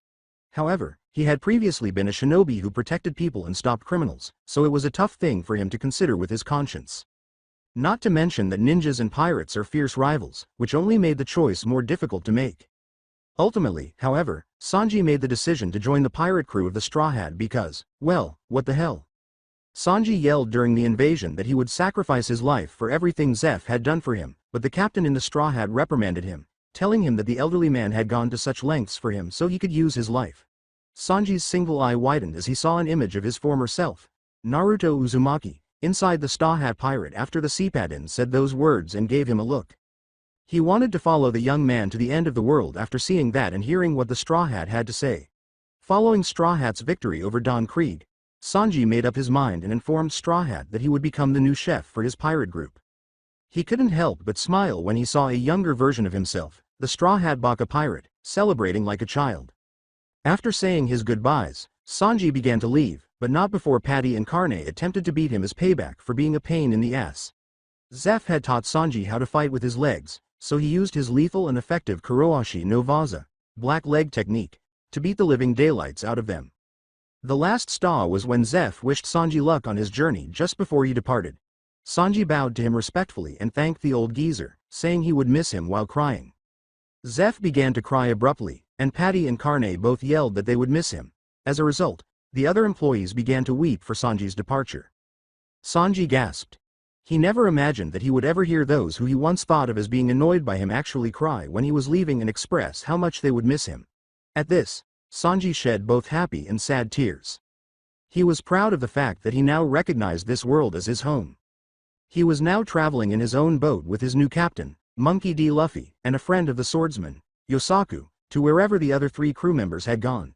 Because the female had taken their ship and the captain had instructed the coward and swordsman to pursue her to ensure her safety while he stayed and assisted him in defending Baratie. As they conversed, Sanji pulled his necklace from his pocket, which his grandma had given him. As he gazed at the necklace, Sanji remarked quietly, first a shinobi, then a chef, now a pirate. I don't know what you'd think, but I hope that you'd still be proud of me for what I've achieved and accomplished so far, Ba-chan. Luffy and Yosaku both stared at Sanji, asking, what was that, Sanji? As he put his necklace away, Sanji smiled and said, nothing, just talking to myself. Luffy remarked, that's weird. Sanji shouted, I don't want to hear that coming from you, Rubberman. Which made Yosaku and Luffy chuckle. With a thought in his mind, Sanji sighed as he reclined and gazed up at the sky. Kami has no idea where my life will lead me at this point. The day Sanji left Baratie was years ago, and he cherished it. Along the way, he met a lot of stunning women, had many adventures, defeated a lot of opponents, and gained strength. Sanji now possessed a bounty of 77 million Baileys, which was an enormous amount of money, because of their incredible strength and use of haki, a mysterious power present in all living things. Sanji, Luffy, and Zoro, the crew's swordsman and first mate, had earned the nickname Monster Trio, basically the pirate world's equivalent of Chakra. Sanji had mastered the Kuroashi no Vaza to the point where he believed he could defeat Lee and Neji, as well as Kakashi and Guy and possibly even Tsunade and Jiraiya. Sanji gained notoriety as a pirate after the Enies Lobby incident, in which he and the crew attempted to rescue Nico Robin, the archaeologist for the Straw Hat Pirate, from the lethal CP9, a group of formidable fighters employed by the world government, but not before setting their flag on fire, thereby declaring war on the world government. To save Robin, it was all worthwhile. In reality, he was a kind-hearted professional chef who loved women and would beat any man who attempted to offend him or his cooking, despite the world's perception of him as a murderous pirate who would kill anyone on sight. Sanji never felt regret about his choice to become a pirate, but what about his previous life as a shinobi? Let's just say that, whether you want it or not, your past can still catch up to you even if you are living a happy and fulfilling life right now. Sanji was dreaming about whatever was on his mind while he slept in a bed. Over the years, Sanji's hairstyle changed. His right eye was now covered instead of his left, revealing the spiral of his eyebrow, which was at the inner end rather than the outer like his other. His hair was also less straight, more scruffy, and slightly longer. He also had stubble on his upper lip and a dark goatee. Sanji was still somewhat slender, but he had gained muscle. With his sole exposed eye widening, Sanji abruptly sat up from his bed. He glanced around the room and blinked his eyes. Sanji looked around the room, setting his feet on the floor. When did I start having my own room? Sanji asked himself in his head. With a sigh, Sanji got to his feet, revealing his torso as the moonlight danced across it. Then, as he was making his way there, Sanji heard a knock on the door. Why is this feeling so uncanny? Sanji pondered. His eyes grew wide as he opened the door and saw 2 faces he recognized. As Itachi's eyes glowed red from his Sharingan, Kisami's shark like grin asked, Sup Gaki? Did you miss us? Sweat trickled down Sanji's face as he stared at the two, frozen in terror. Kisame then swung Samahata at Sanji and said, Nighty-night. With sweat streaming down his brow, Sanji began to pant and quickly sat up from his bunk bed. In an attempt to calm his breathing, Sanji covered his face with his hand. Damn. Was a fucking nightmare, Sanji thought, trying to calm his racing heart with easy breathing. Sanji turned to face Zoro, who had noticed his awakening, and asked, "What's with you?" Sanji put his hand on his lap and said, "It's nothing important, I just had a nightmare." "Whatever, just keep it down next time, I'm trying to sleep," Zoro replied. Sanji said, "Fuck you too, shitty Marimo," as he got out of his lower bunk bed and put on his suit. His shirt was slightly open where it stopped in the middle of his chest, his coat was open, and his tie was undone and wrapped around his neck. Then, in order to get some fresh air, Sanji left the room. Zoro muttered, "Weird arrow. Cook," before closing his soul eye and retiring to his bed. I won't bother to describe the Straw Hat Pirate's new appearance because you all know what it is after the time skip, but if you haven't seen it yet, check out Google or the One Piece Wikia. Leaning against the railing, Sanji gazed up at the night sky, where the moon shone brightly and the waters were a deeper blue as they moved a bit faster than normal. Sanji reflected on his dream about Itachi and Kisame, those whack job missing nins. Since he was a teenager, he had not experienced a dream about the shinobi world. What caused it to appear now? Then Sanji made the decision to pull out a cigarette, but before he could reach into his pocket, he heard a lovely, familiar voice. Sanji turned his head slightly and saw Robin grinning at him. "Couldn't sleep?" he asked. Looking back toward the ocean, Sanji casually said, "Oh, hey Robin." Quan. Since he didn't greet her in his notorious love mode, and wasn't swooning over her, Robin had a slight frown on her face, indicating that something was wrong with him. With rhetoric, Robin questioned, "Something on your mind?" "How'd you guess?" inquired Sanji. Robin smiled slightly and remarked, "Well, for one, you don't have hearts for eyes." Sanji realized she was correct and exclaimed, "Oh." With a broad smile on his face and eyes that turned into hearts, Sanji exclaimed, "I mean, Robin. Quan, your caring for me makes me love you so much." Robin gave him a long look before answering. Robin said, "Sanji. What happened?" Sanji simply let out a sigh as he came out of love mode. Sanji leaned back against the railing and gazed out at the deep blue ocean, saying, "I just had a nightmare." Sanji gazed into the darkness and remarked, "A really scary one." "Really?" Robin asked as she approached him. "Do you wish to talk about it?" Robin gazed at Sanji, who replied, "Nah, it's kind of a personal thing. It's about my past." Sanji began to recall his past as Uzumaki Naruto all of a sudden. "A past filled with fear, and as a child I was a symbol for my villagers' hatred. Treated like a disease. Feeling lonely all the time. Parents telling their kids to stay away from me. Kids my age making fun of me. Me being hunted down and beaten. Hunted by a bastardized organization that wanted something I held that was considered dark and powerful. Just a child who was given a burden to bear that he never wanted to have to begin with," Sanji said while lost in thought. Then Sanji saw that Robin was staring at him in disbelief.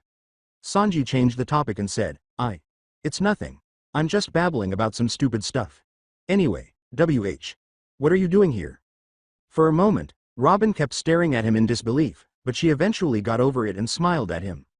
With her typical smile and closed eyes, Robin remarked, "I was just having some late-night reading." Sanji grinned and remarked, "Shouldn't have expected anything else from the world's smartest woman." Robin's cheeks actually turned pink as a result of his compliment. With a startled expression on his face, Sanji questioned, "Wait, is that a blush?" "Oh." Robin felt the sudden heat on her cheek. She grinned and said, "I guess it is." Sanji grinned and remarked, "Well, that's a new record for me." "Really?" As he and Robin laughed together, Sanji remarked, "Yeah, you're the first girl I've ever made blush in this world." After giving her a smile, Sanji turned back to face the ocean. Sanji surprised Robin once more by saying, "You know, I never had a conversation like this in a long time with a woman."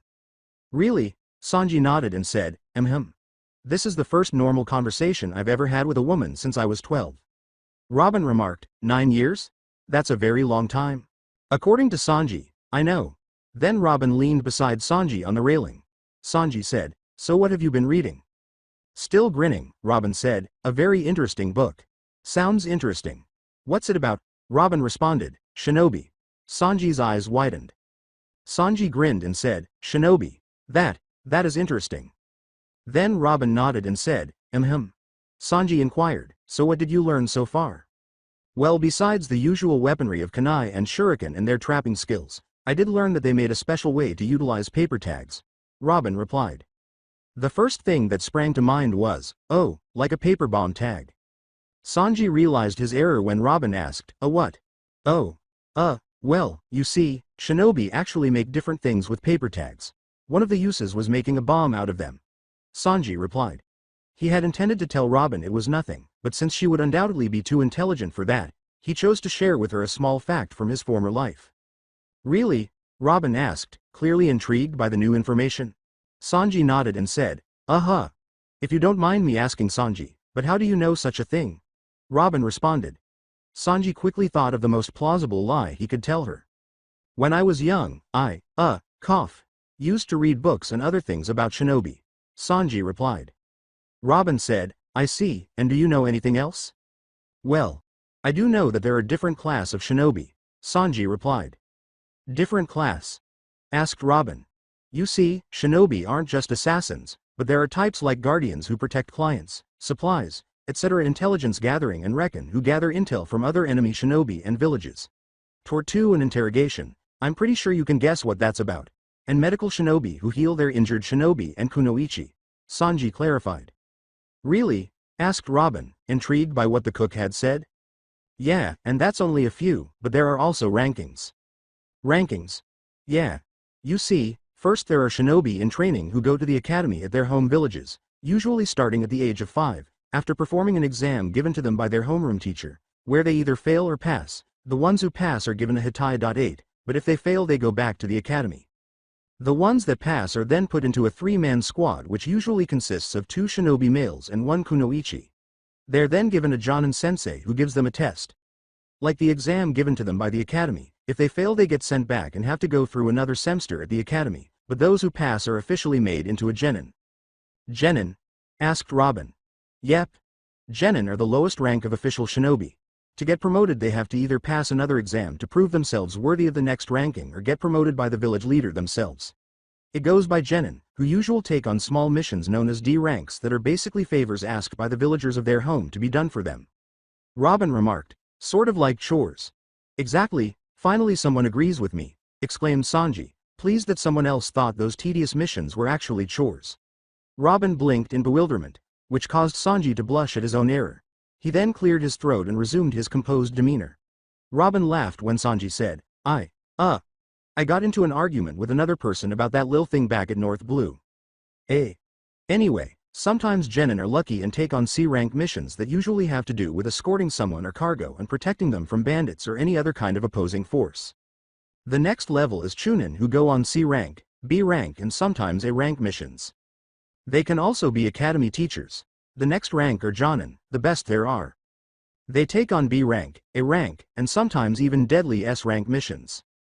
There are also special jonins who deal in different occupations than regular jonin, as the specials known as Tokubetsu jonin are usually dealing in personal teaching, the T&I department which is short for the torture and interrogation department, and many other things really.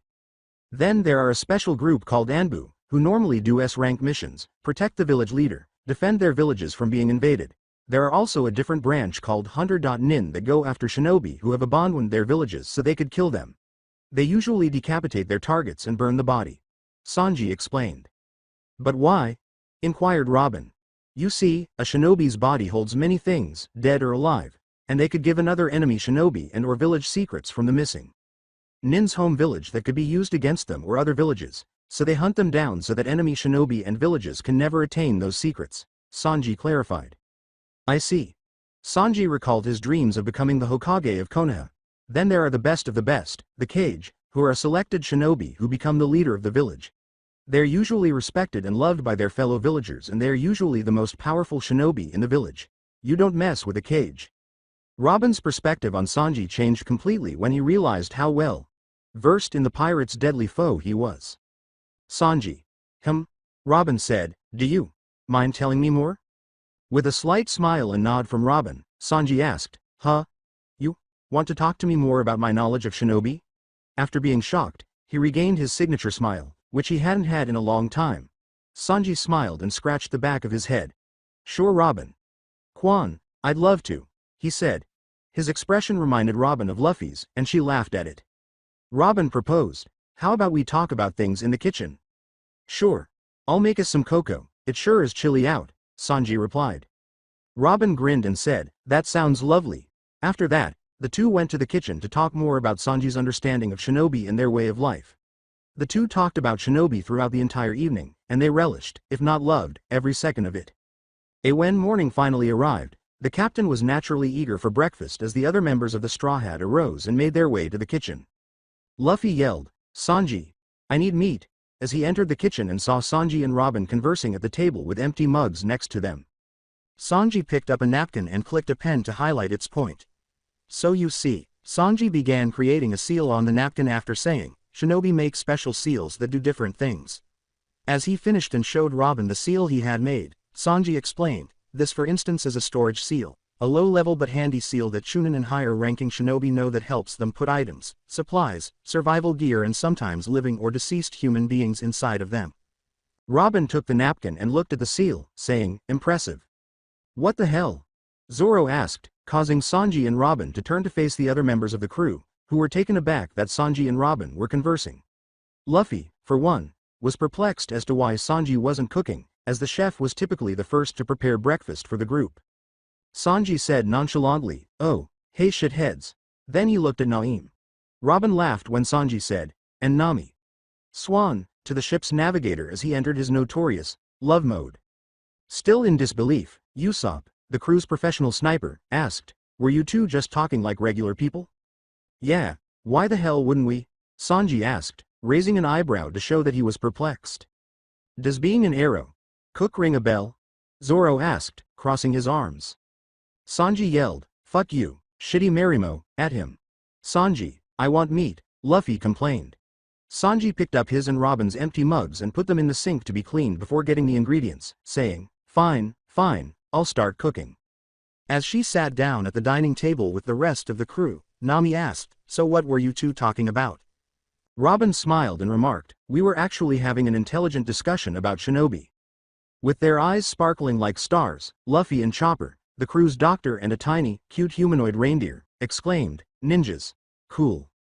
Sanji actually knows a great amount of knowledge about shinobi. We actually have been talking all night." Robin replied with a grin. Nami asked, "And he didn't go all love mode on you?" And Robin nodded in agreement. "Wow, I'm shocked." As he picked up the napkin with the seal drawn on it, Frankie, the crew's shipwright and a massive mechanized cyborg, asked, "So what's this then?" Robin replied, "Oh, that's a storage seal." "A what?" inquired Usopp. "It's a special seal that shinobi use to place items and much more inside it," Robin elaborated. The crew's musician Brook, a living skeleton with an afro, questioned, "How can it do that?" According to Usopp, "Hockey, duh. Actually Sanji told me that shinobi use a different type of energy called chakra," Robin replied. "Chakra?" asked Nami. As he prepared the meat for Luffy while watching the actual breakfast, which included flapjacks, toast, eggs, and other items, Sanji explained, "It's the molding of the physical energy present in every cell of the body and spiritual energy gained from the mind. Shinobi use it to perform techniques. Basically it's their version of hockey." Zoro questioned, "How the hell do you know so much?" Sanji replied, "I read a lot of books on this stuff back home." He wasn't lying. In fact, Jiraiya in his native world encouraged him to read more books about shinobi arts. Chopper exclaimed, "Wow. So you're like an expert of ninjas, Sanji?" Robin responded on his behalf, "Yes he is." Sanji, in his romantic mood, said, "Oh Robin. Kwan, it means so much that you'd think of me so highly," before returning right away to his work, which was preparing breakfast. "Whoa," exclaimed shocked Usopp and Luffy with starry eyes. "Sanji, what else do you know?" exclaimed Usopp. "Were there any legendary ninjas?" exclaimed Chopper, giddy with anticipation. Luffy also exclaimed, "What awesome techniques can ninjas do?" with enthusiasm. Nami reprimanded them, saying, "Calm down you three, Sanji needs to focus or you'll make him burn our food." "It isn't really feasible," Sanji reflected. "Ah, come on, just tell us one technique ninjas can do." Luffy sighed. Thinking about it, Sanji recalled a previous jutsu he had practiced. Luffy, Chopper, and Usopp leaned in, their faces radiating excitement, and Sanji grinned and said, "All right, but just one." Sanji replied, still smiling, "Kage Bushin no Jutsu. Shadow clone technique." "Whoa. What's that?" Luffy, Chopper, and Usopp exclaimed, their eyes staring and filled with wonder. "It's a technique where the user can create an exact copy or copies of himself. Basically you make more of yourself," Sanji clarified. Luffy, Chopper, and Usopp exclaimed, "Whoa, so cool," with stars in their eyes. Sanji recalled using the technique and practically abusing it. Yeah, it is pretty damn cool, Sanji thought, good times, and returned to preparing breakfast. Sanji washed the dishes after breakfast while everyone went about their daily business. He pulled a cigarette out of his box, put the butt in his mouth, and lit the other end because he wanted to smoke after finishing. When lit, he exhaled smoke and breathed in dark vapor. He recalled the fun times he had as a shinobi from his conversation with Robin. He recalled all of his exploits, his battles with formidable foes, and the people he deemed valuable. He recalled the others, including the Sandaime Hokage, Jiraiya, Shizune, Tsunade, and Kakashi. Then he thought of Sasuke Uchiha, his greatest adversary and former best friend. Only Kami and residents of the shinobi world know what Sasuke was doing while he was out there in the shinobi world. He would have stopped at nothing to get Sasuke back to Konoha, away from the shadows, and back to their former companions. Returning to Sakura. Sanji said, recalling the stunning pinkette Kunoichi, Sakura-chan. What I'd give to be with you, by your side, your gorgeous emerald eyes that I could get lost in. Your beautiful pink silk. Like hair that I would feel a tingling sensation at the ends of my fingertips when I touch it. Your lovely soft skin. Your unbelievably incredible smile that would brighten my day from one glimpse of it. And of course that white and charming forehead that urges my lips to inch closer and kiss it. What I'd give to have you in front of me, my true love. Sanji said while blowing smoke from his lips. Sanji. Who's Sakura? Luffy was staring at him when Sanji's visible eye darted to the side. Sanji bit into his cigarette and yelled, "WH. What the hell are you dojing in here?" With an anime-style angry expression. Luffy exclaimed with his characteristic broad smile, "We found an island. I had to come and tell you. Hurry up ADN, join us outside," before sprinting outside. As Luffy ran past Nami in the kitchen, Sanji also noticed her. In his romantic mood, Sanji said, "Hello Nami, Swan," to her. Sanji was startled out of his romantic mood when Nami said, "This Sakura. She sounds like she meant a lot to you." His eyes then took on a sorrowful expression. Sanji took his bitten cigarette and pressed it into the ashtray, admitting, "Yeah, she was first love." Nami questioned, "Love, huh? As in actual love?" "Of course actual love. Why, you don't think I actually feel real love for others?" "No, it's just the way you mentioned her features. It sounded like you were head over heels in love with her and that you would gladly die for her," Nami replied. Then Sanji laughed. Sanji pulled out another cigarette and put the bud in his mouth, saying, "That's pretty much how much I had fallen for her." Nami inquired, "Whatever happened to the two of you?" Sanji walked over to the door and lit his cigarette. Sanji, who was standing right beside her, inhaled deeply from the cancer stick, removed the cigarette from his lips, and let the smoke out. Sanji merely remarked as he walked out of the kitchen, "We had to say goodbye." Nami felt a little sorry for Sanji. Lately, he had been acting oddly, less like, well, Sanji. She also left the kitchen to meet with the crew, who were all staring at the new island, because she didn't want to bother them anymore. Luffy exclaimed, "So what island is this?" Sanji inhaled deeply from his cigarette and exhaled as he removed it from his mouth. Wondering what new experiences he would encounter on this uncharted island, Sanji simply smiled and said, "Guess we'll just have to wait and see." Luffy repeated the name of the enormous city from the enormous sign near the docks where the Thousand Sunny was parked, Radiant City. "What's that?" Luffy inquired bewilderedly. They heard Nami squeal like a schoolgirl out of nowhere. "No way. I've heard of this place. It is a place of fun with so many places to shop, amazing restaurants, beautiful and romantic places and landscapes and an amusement park," Nami replied with sparkling eyes. "Damn, they couldn't decide on just one thing?" replied Zoro. "Hey look!" Chopper exclaimed, pointing to a massive banner that read, "Fire Will Festival." Chopper remarked, "Apparently they're having a festival here too." Sanji's eyes widened as he gazed at the banner, and then he smiled slightly, recalling something the Sandaime had told him. Sanji said, "The Will of Fire." Chopper said, "Huh? Will of Fire? What's that, Sanji?" As he kept his eyes on the banner, Sanji responded, "Oh, it's a powerful determination and hope inside of people from a certain place." Zoro asked, "Another shinobi thing?" Sanji shrugged his shoulders and said, "Maybe, maybe not. Why can't I stop talking about my past in public? A festival always means food. Let's go!" exclaimed Luffy as he leapt from the ship and dashed into the city. Sanji said, "Usopp, you should go after him." "Why me?" asked Usopp. Sanji responded, because the Marimo sucks at directions and we all need to acquire supplies. Zoro's comment regarding his direction skills was met with a tick mark. As he changed into his heavy point and leapt from the ship, Chopper said, "He's right, I need to buy new medicine and maybe some new equipment." He was going directly for the city. Frankie grinned as he leapt from the Sunny and made his way directly to the city, the other following. "And I could probably find some new parts for me in the Sunny. Super," he exclaimed. "Don't worry Usopp.san. If your concern is feeling alone without someone else besides Luffy.san, then I can accompany you with babysitting our captain," Brook said. "If anyone asks what's with you being a skeleton, just say it's a costume," Sanji replied.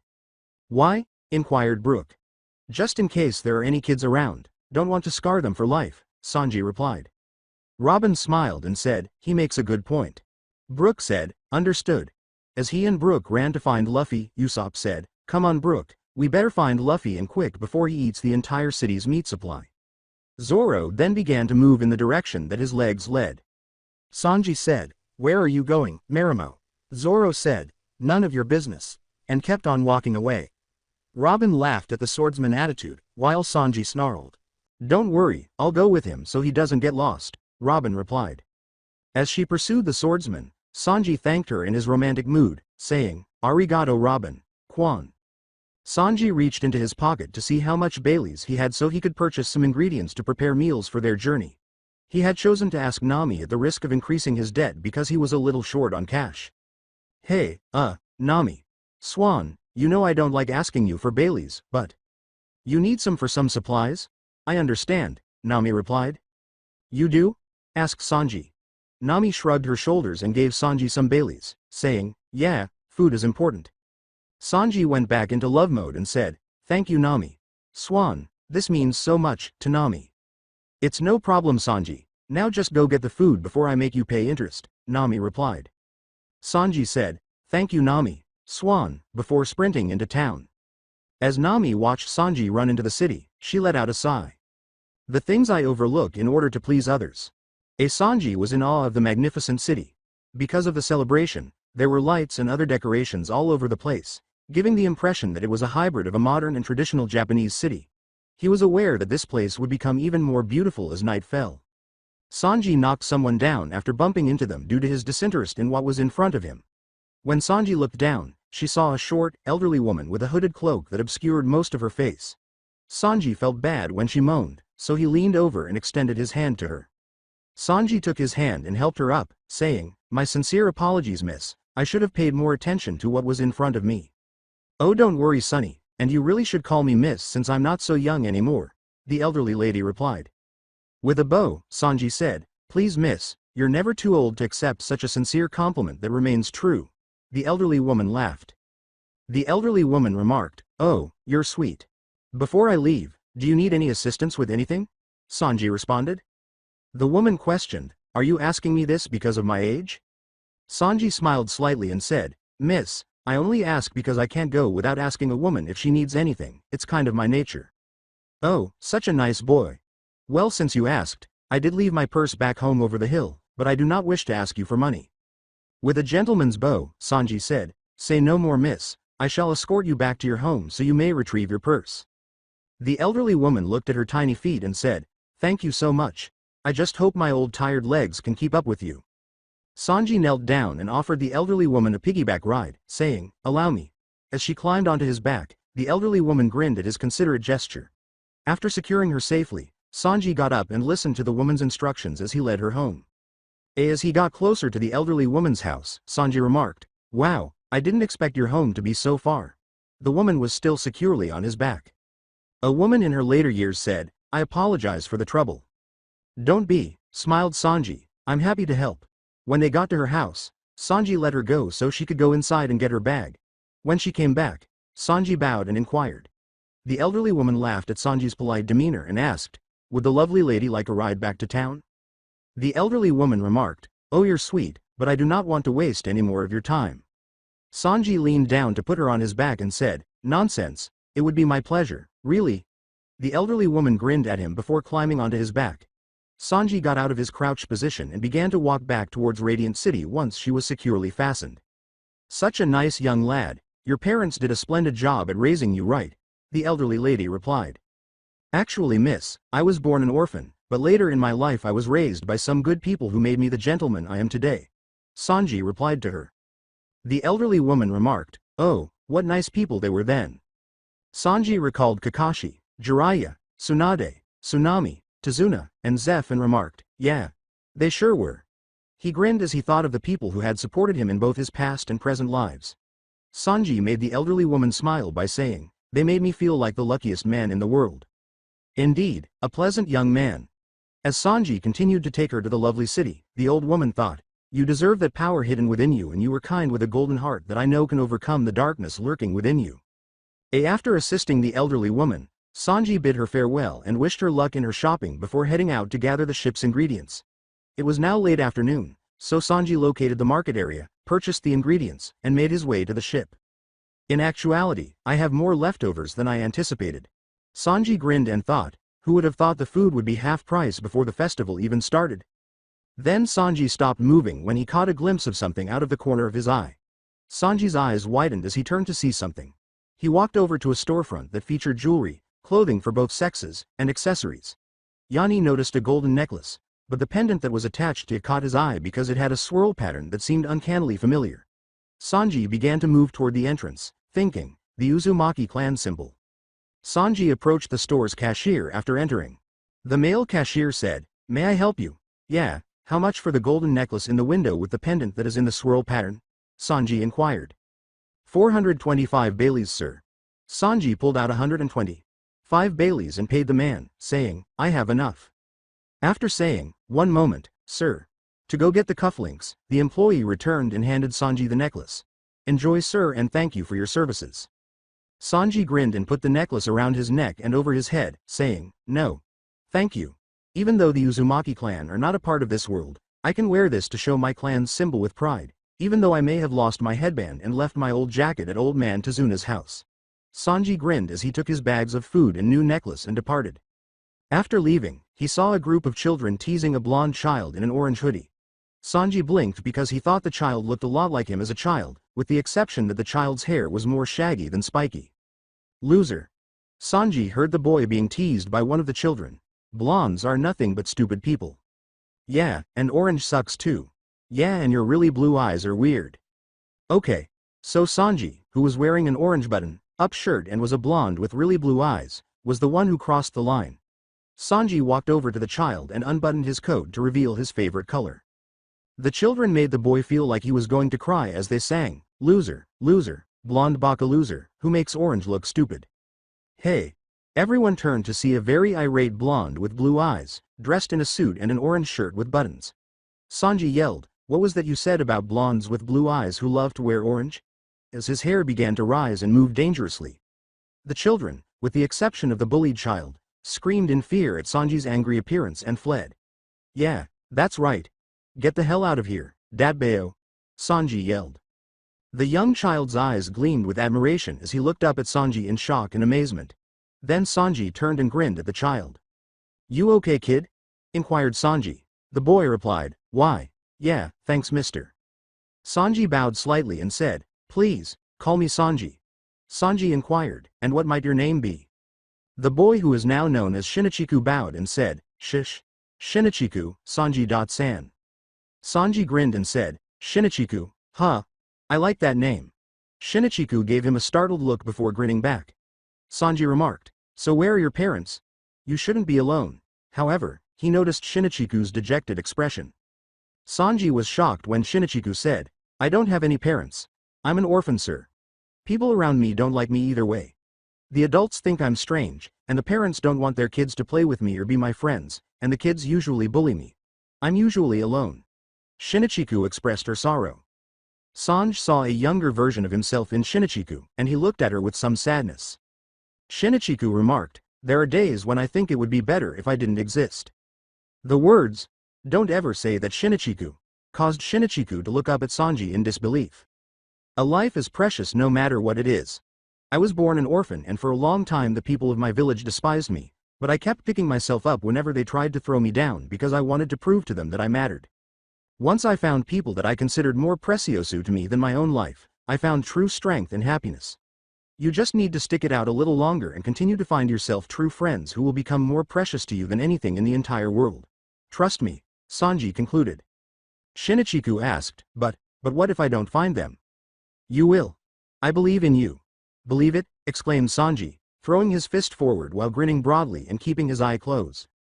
Shinichiku was filled with admiration as she gazed up at Sanji. He aspires to be like this man, whoever he is. Then Shinichiku suddenly hugged Sanji's legs and began to cry. Arigato. Shinichiku broke down in tears as he thanked him.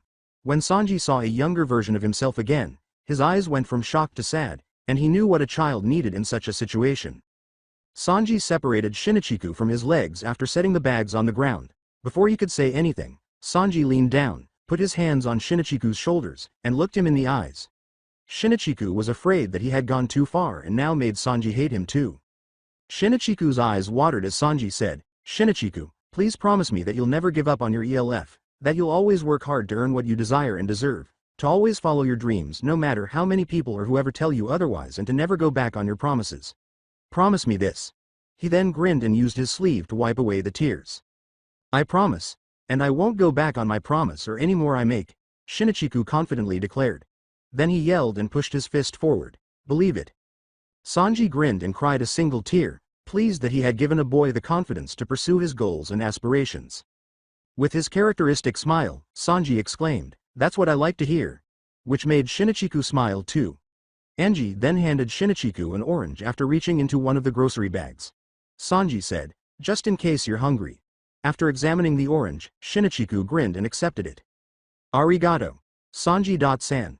Shinichiku bowed in gratitude to the older blonde.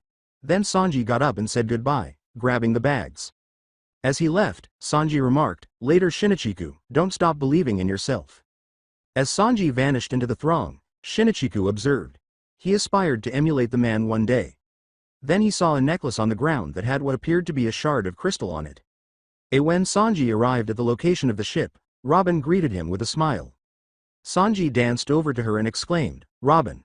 Quan, how great to see you, in a romantic manner. Sanji was startled out of his romantic mood when Robin said, I saw what you did for that boy. Robin grinned and said, that was very sweet. Sanji smiled and flushed red with shame. Sanji shrugged his shoulders and said, well, the kid needed somebody.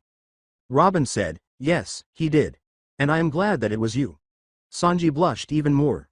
Well, shall we head off? Sanji said, yeah, sure, but where's Moss, head? Robin replied, he met with Chopper, so I decided to go my own way. Before they made the decision to return to the ship together, Sanji deduced, receiving a nod of agreement. Which is where you found me and Shinichiku. I'm surprised that you'd just help a boy who you've only just met and most likely helped him in feeling confident in himself and to continue after what he dreams of and deserves. Robin replied with a grin. With an authentic smile, Sanji remarked, what can I say? The kid reminded me of myself. When Sanji and Robin arrived at the city's enormous, exquisitely crafted fountain, the other Straw Hat pirates were already there. Sanji said, hey guys, hi Nami. Swan, why are you all here? After running around a bit, we managed to get Luffy away from the festival's food supply before he started to stir up a problem with the food vendor, but we were so tired that we found this fountain and decided to sit here. Usopp clarified. Yes, we ran so much to catch up to Luffy-san that my muscles are sore, but I don't have any muscles. Yo-ho-ho-ho-ho, skull joke. Brook made Luffy giggle. I managed to get some new parts for new inventions and got some new super cola for myself, and when I was going back to the ship I met up with these three and sat with them, said Frankie. Now in his brain point, Chopper sat beside Usopp and said, Zoro and I managed to find the Others after we wandered around a bit. Nami, displaying her many bags, remarked, and I've been here for a while since the stores around here have so much amazing stuff to buy. Usopp said, so where have you two been? Robin said, displaying one of the books she had purchased, I found a bookstore and found some books that piqued my interest. Sanji showed the bags of food and said, and I got the ingredients that I needed for our travels. Luffy drooled when he saw some meat in the bags. Nami pointed to something and said, wait, Sanji, what's that? Sanji leaned in and said, what's what? Nami gestured to his new necklace and said, that. Sanji replied, oh that, it's a necklace I bought. With the Baileys I gave you? Yelled Nami, a little irritated. Sorry, it's just that the pendant reminds me of the symbol of my family, replied Sanji. Usopp asked, What family has a symbol? Everyone stared at Zoro as he replied, a clan does. Zoro asked, drawing everyone's attention to Sanji, so you're from a clan? Now that he was there, Sanji was at a loss for words. Sanji.san. Sanji turned to see Shinichiku sprinting in his direction. The younger blonde halted directly in front of Sanji, who said, hey Shinichiku, what's up man? Shinichiku said, here, and held out a necklace with a shard of crystal attached to it. Everyone was staring at the necklace when Brook asked, another necklace? Suddenly, Sanji dropped the food bags. Sanji? Robin asked, recognizing the shocked expression on his face. Sanji, my necklace.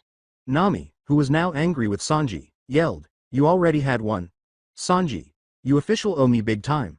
But then she saw Sanji's hands shaking as he dropped to one knee and grabbed for his necklace. With a tear in his eyes, Sanji took it and held it to his heart. Sanji said quietly, I can't believe I almost lost this. Everyone stared at him, wondering why the jewelry had made him feel so emotional. With concern for the older blonde, Shinichiku called him, Sanji.san. Shinichiku and the others were shocked when Sanji gave him a slow embrace. While the Straw Hats were shocked because Sanji was fine with children, he wouldn't display such emotion toward a child, much less in front of one. Shinichiku was shocked because this was the first time anyone had ever hugged him. Robin was the only one not surprised, simply grinning at the brief exchange. As he separated from the child, Sanji said, Shinichiku, thank you so much. Shinichiku questioned, the necklace means that much to you, huh? Sanji looked at the crystal and said, yeah, it's priceless. Really? Well to me it is, but it is worth a fortune, Sanji replied. A fortune? Shinichiku asked again. Nami's eyes glistened at the word, and she repeated, a fortune? With a broad smile. Yeah, an old friend of mine told me so. He also told me this thing can buy someone a giant mansion and a half, Sanji replied. Nami grinned with her mouth open and her eyes changed into belly signs as soon as she said those words. Shinichiku asked, so it means a lot to you because of how much it's worth? Sanji surprised the Straw Hats by saying, no, it means a lot to me because it was given to me by my Ba-chan. Shinichiku questioned, Ba-chan? So it's a family heirloom? Well, actually I won it in a bet against the old hag, but I kind of grew on her, at least that's what Senin told me. Senin? You actually called a sage a pervert? Usopp asked, making an anime-style expression of shock. Zoro remarked, you're one to call someone a pervert. Sanji yelled, both of you shut it. I'm trying to talk to a kid, with a furious expression reminiscent of anime. Yeah. Shinichiku exclaimed, causing Sanji to give him a startled look before they both laughed, which annoyed Zoro. But anyway, she gave me this because she believed in me, Sanji replied. Shinichiku asked, believed in you? Way back when I was just a little kid, I had a different dream than the one I have now, and she gave me this as a sign that she believed in me attaining my dream. Did you ever attain it? Sanji attracted the attention of Shinichiku and the Straw Hats by saying, sadly no, and that's what saddens me. My original dream was to earn a position that I felt would give me the respect and love that I desperately wanted. Luffy crossed his arms and uttered the words, that's stupid. Before turning back to Shinichiku, Sanji yelled, I know it was stupid thinking I'd get people to like me for just earning a position. Now butt out shithead. With a frightening, angry anime face that included sharp teeth. She once thought this thing was bad luck, but then she took a chance on me.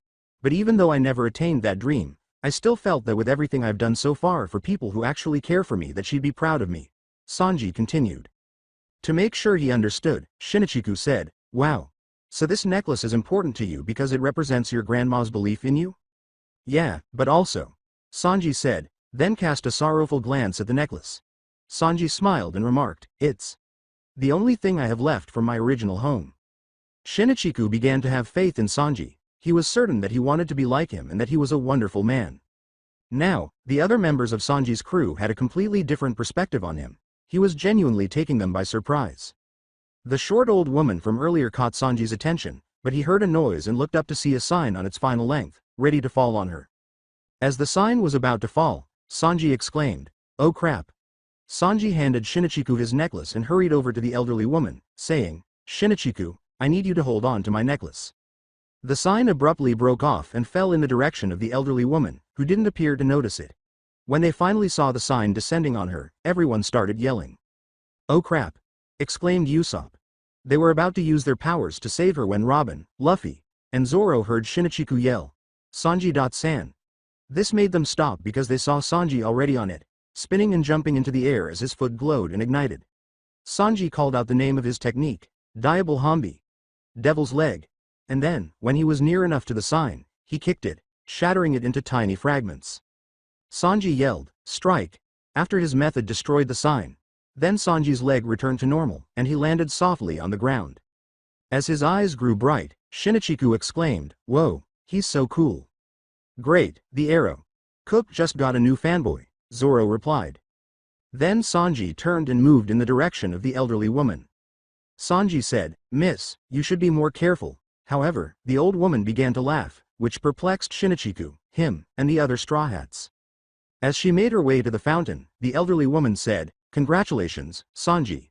You passed." Pass? Sanji asked, perplexed. Sanji followed her and said, Wait, what do I pass?" The elderly woman stopped in front of Shinichiku and the others and said, "My test, Sanji." Sanji halted beside her and asked, "Test? Wait, you were testing me?" Shinichiku said, "Sanji.san, what's going on?" Sanji shrugged his shoulders and said, "Hell, I don't even know, kid." "You see, Sanji, I sensed a special locked power within you when your ship came into the docks," the elderly lady replied. Sanji's eyes widened and his heart stopped as he was shell-shocked. Chopper asked, "Locked power?" "Yes. You see, I sensed a power inside your friend here, a special power that I have not sensed in a long time, but for some reason the points in his body that flow that special energy are locked," the elderly lady replied. Sanji was talking about his chakra and his locked chakra pathways, so there was no question in her mind at this point. However, how could she sense it if it had been locked for 8 years? "What locked power?" inquired Shinichiku. The elderly woman pinched his cheek and said, "Well, I'm glad you asked, young one." "Hey!" Everyone gave Sanji a startled look. "Don't you touch him." Sanji cautioned her, but she just laughed. The elderly woman confused Sanji and the others by saying, "Your care for others, especially to those who you've just met, is the exact reason why I wish for you to unlock this power." The woman approached him and said his name, Sanji. "Inside you I sense a light and a heart of gold that I don't believe anyone I've ever seen could match. But I also sense the darkness within you, Sanji. A dark power filled with anger, rage, frustration and bloodlust, and yet it is also so very sad within its center as it feels as if all hope is lost." "The Kyuubi," Sanji thought, his eyes wide. "Hey sister, what are you talking about?" "Sanji doesn't have a darkness within him," replied Frankie.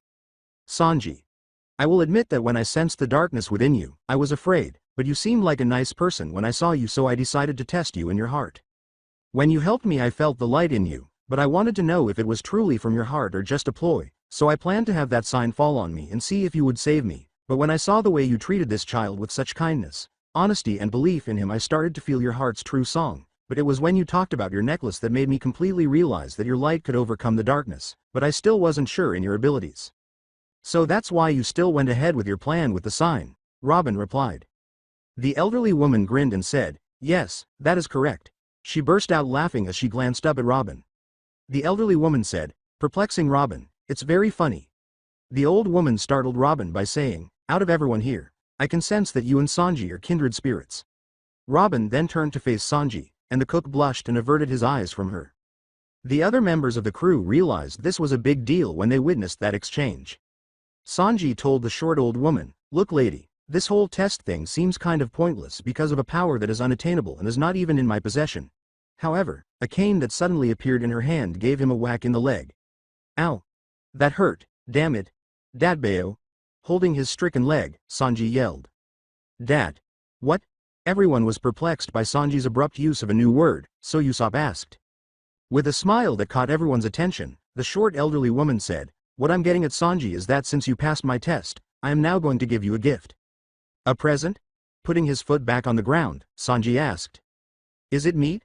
Luffy inquired in the hopes that it was. "I'm sorry, young man, but this gift is only for Sanji and it can only benefit you and your friends if he uses it to protect and aid you," the elderly lady replied. "Hold on. Safeguard?" Sanji questioned with confusion, but then he finally understood what the gift most likely might be. Wait, miss. Let's discuss this." Sanji raised his hands in defense as he spoke, but the elderly woman abruptly materialized in front of him and struck him in the stomach with her palm. Sanji stumbled back as he hastily unbuttoned his coat and shirt to reveal his exposed torso as a seal then began to appear on his stomach. Then he bent over and held his stomach as he felt a burning and power in his gut. Suddenly, a blue aura surrounded the old woman's palm and sent energy into Sanji's stomach as it spread throughout his body. Sanji.san. Sanji screamed as his body exploded with power and a massive plume of blue, golden, and red energy shot up into the sky as Shinichiku said the elder blonde's name. Just before fierce winds began, Nami swiftly seized Shinichiku and led him to the other Straw Hats.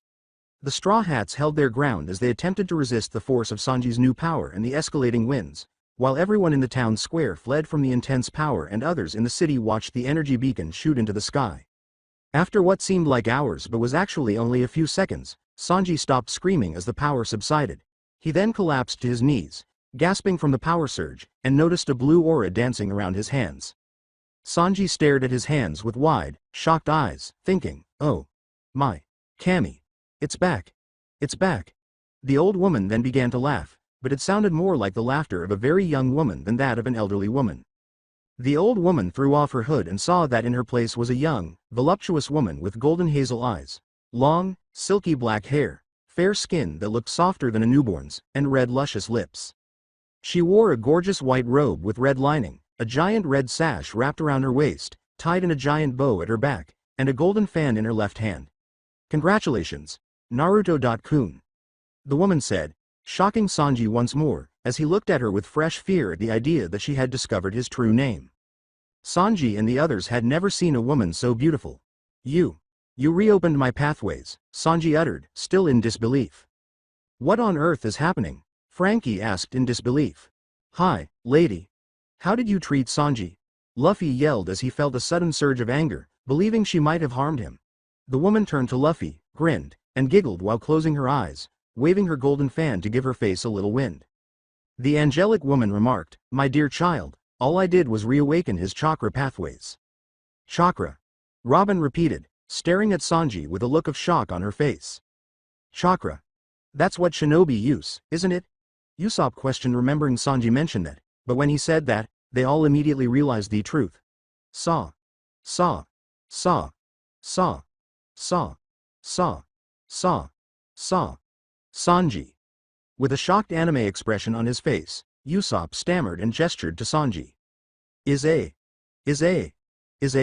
Chopper stumbled, his face sporting a shocked expression reminiscent of anime, unable to complete his sentence.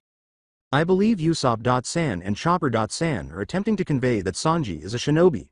With his own shock, Brook spoke for his two fellow crew members. Nami exclaimed in disbelief, "A shinobi who's now a pirate?" Sanji. "Bro, whoa, hence, you are the original ninja pirate, amazing." As he struck his super pose, Frankie exclaimed in awe and excitement. "Cool." As they gazed at Sanji with staring eyes, Luffy, Chopper, Usopp, and Shinichiku all yelled like young children. Shinichiku being the only one of the four who was a child. Zoro gave him a startled look before grinning. Now that things have officially gotten interesting, the swordsman thought, feeling compelled to try out Sanji's new abilities. Wait a minute, I think we're all jumping to conclusion, Maybe Sanji isn't a shinobi, Nami responded. No. With the exception of the enigmatic woman and Sanji, who got up while continuing to gaze at his hands despite the blue aura ceasing to surround them, everyone turned to look at the shell. Shocked Robin, a rare sight. "The reason he knows so much about shinobi, so much knowledge that I have never heard before, knowledge that I felt wasn't found in literature even though I chose to believe so. Because he had gone through such experiences, Sanji had such knowledge. I now understand this." Now that she knew the truth, Robin remarked, "He is a shinobi." Nami remarked, I still need some proof." As everyone gazed at the seal on Sanji's abs, Robin remarked, "How about the seal on his torso?" Still hoping that Sanji wasn't a shinobi, the pirate's deadly foe, Nami said, "Oh. Okay, another." As Sanji began to make a K sound, everyone noticed that his trembling hands were getting closer together until he made a cross with his middle and index fingers. They all stared at Sanji, wondering what he was going to do. Ka. Is there a problem, Sanji?" With concern, Chopper inquired. Kage Bushin no Jutsu. For the first time in 8 years, Sanji used his chakra to create his old signature jutsu, and as he shouted, a cloud of smoke appeared next to him, causing everyone to look at it suspensefully. Sanji stared at the smoke, expecting to see only one thing. When the smoke subsided, another Sanji appeared in its stead. Sanji and his clone were staring at each other in disbelief when he said, "It worked." An exact Sanji copy. While the rest of the crew remained silent in shock, Usopp, Nami, and Chopper yelled in complete shock and amazement. Bushin. The cage, Luffy grinned broadly and exclaimed with starry eyes of wonder. "A shinobi is Sanji." Chopper's eyes were starry as he exclaimed. "Very cool." Usopp also exclaimed, his eyes staring. Nami said, still in disbelief that Sanji had been a shinobi the entire time, "I don't believe it." Before the original Sanji raised his hand, which could only mean one thing, he and his clone exchanged a look. The clone then began to form something in Sanji's hand and said, "Let's do it, boss." Everyone was staring at it, wondering what they were doing, when all of a sudden a blue spiraling ball of energy formed in his palm. The clone disappeared, leaving a plume of smoke in its place, and everyone watched in wonder as the small blue spiraling ball was completed in his hand. Sanji raised his hand and slammed it directly into the ground beneath him while he continued to gaze at the tiny ball. Rasengan. Sanji yelled the name of his technique as a small explosion occurred beneath him, surrounded by a cloud of dust. When the dust settled, everyone, aside from the woman, gasped to see a small crater in front of Sanji, and he withdrew his hand while staring at it with his visible eye widening. "Yes, I have it back. My chakra." Sanji stood up straight and said, "My life energy had been reawakened." However, as he looked at the seal on his stomach, he realized that not only had his chakra been reawakened, but also, the Kyuubi. Oh shit. Then Sanji noticed Shinichiku standing in front of him, staring up at him. "You're..." Shinichiku surprised Sanji by saying, "You're my new hero, Sanji-san. You're the coolest guy ever. And I aspire to emulate you." Sanji was shocked by Shinichiku's powerful shout. Life has set Sanji on a completely different course once more. That's it for today. I hope you guys enjoyed this great story. See you in the next one.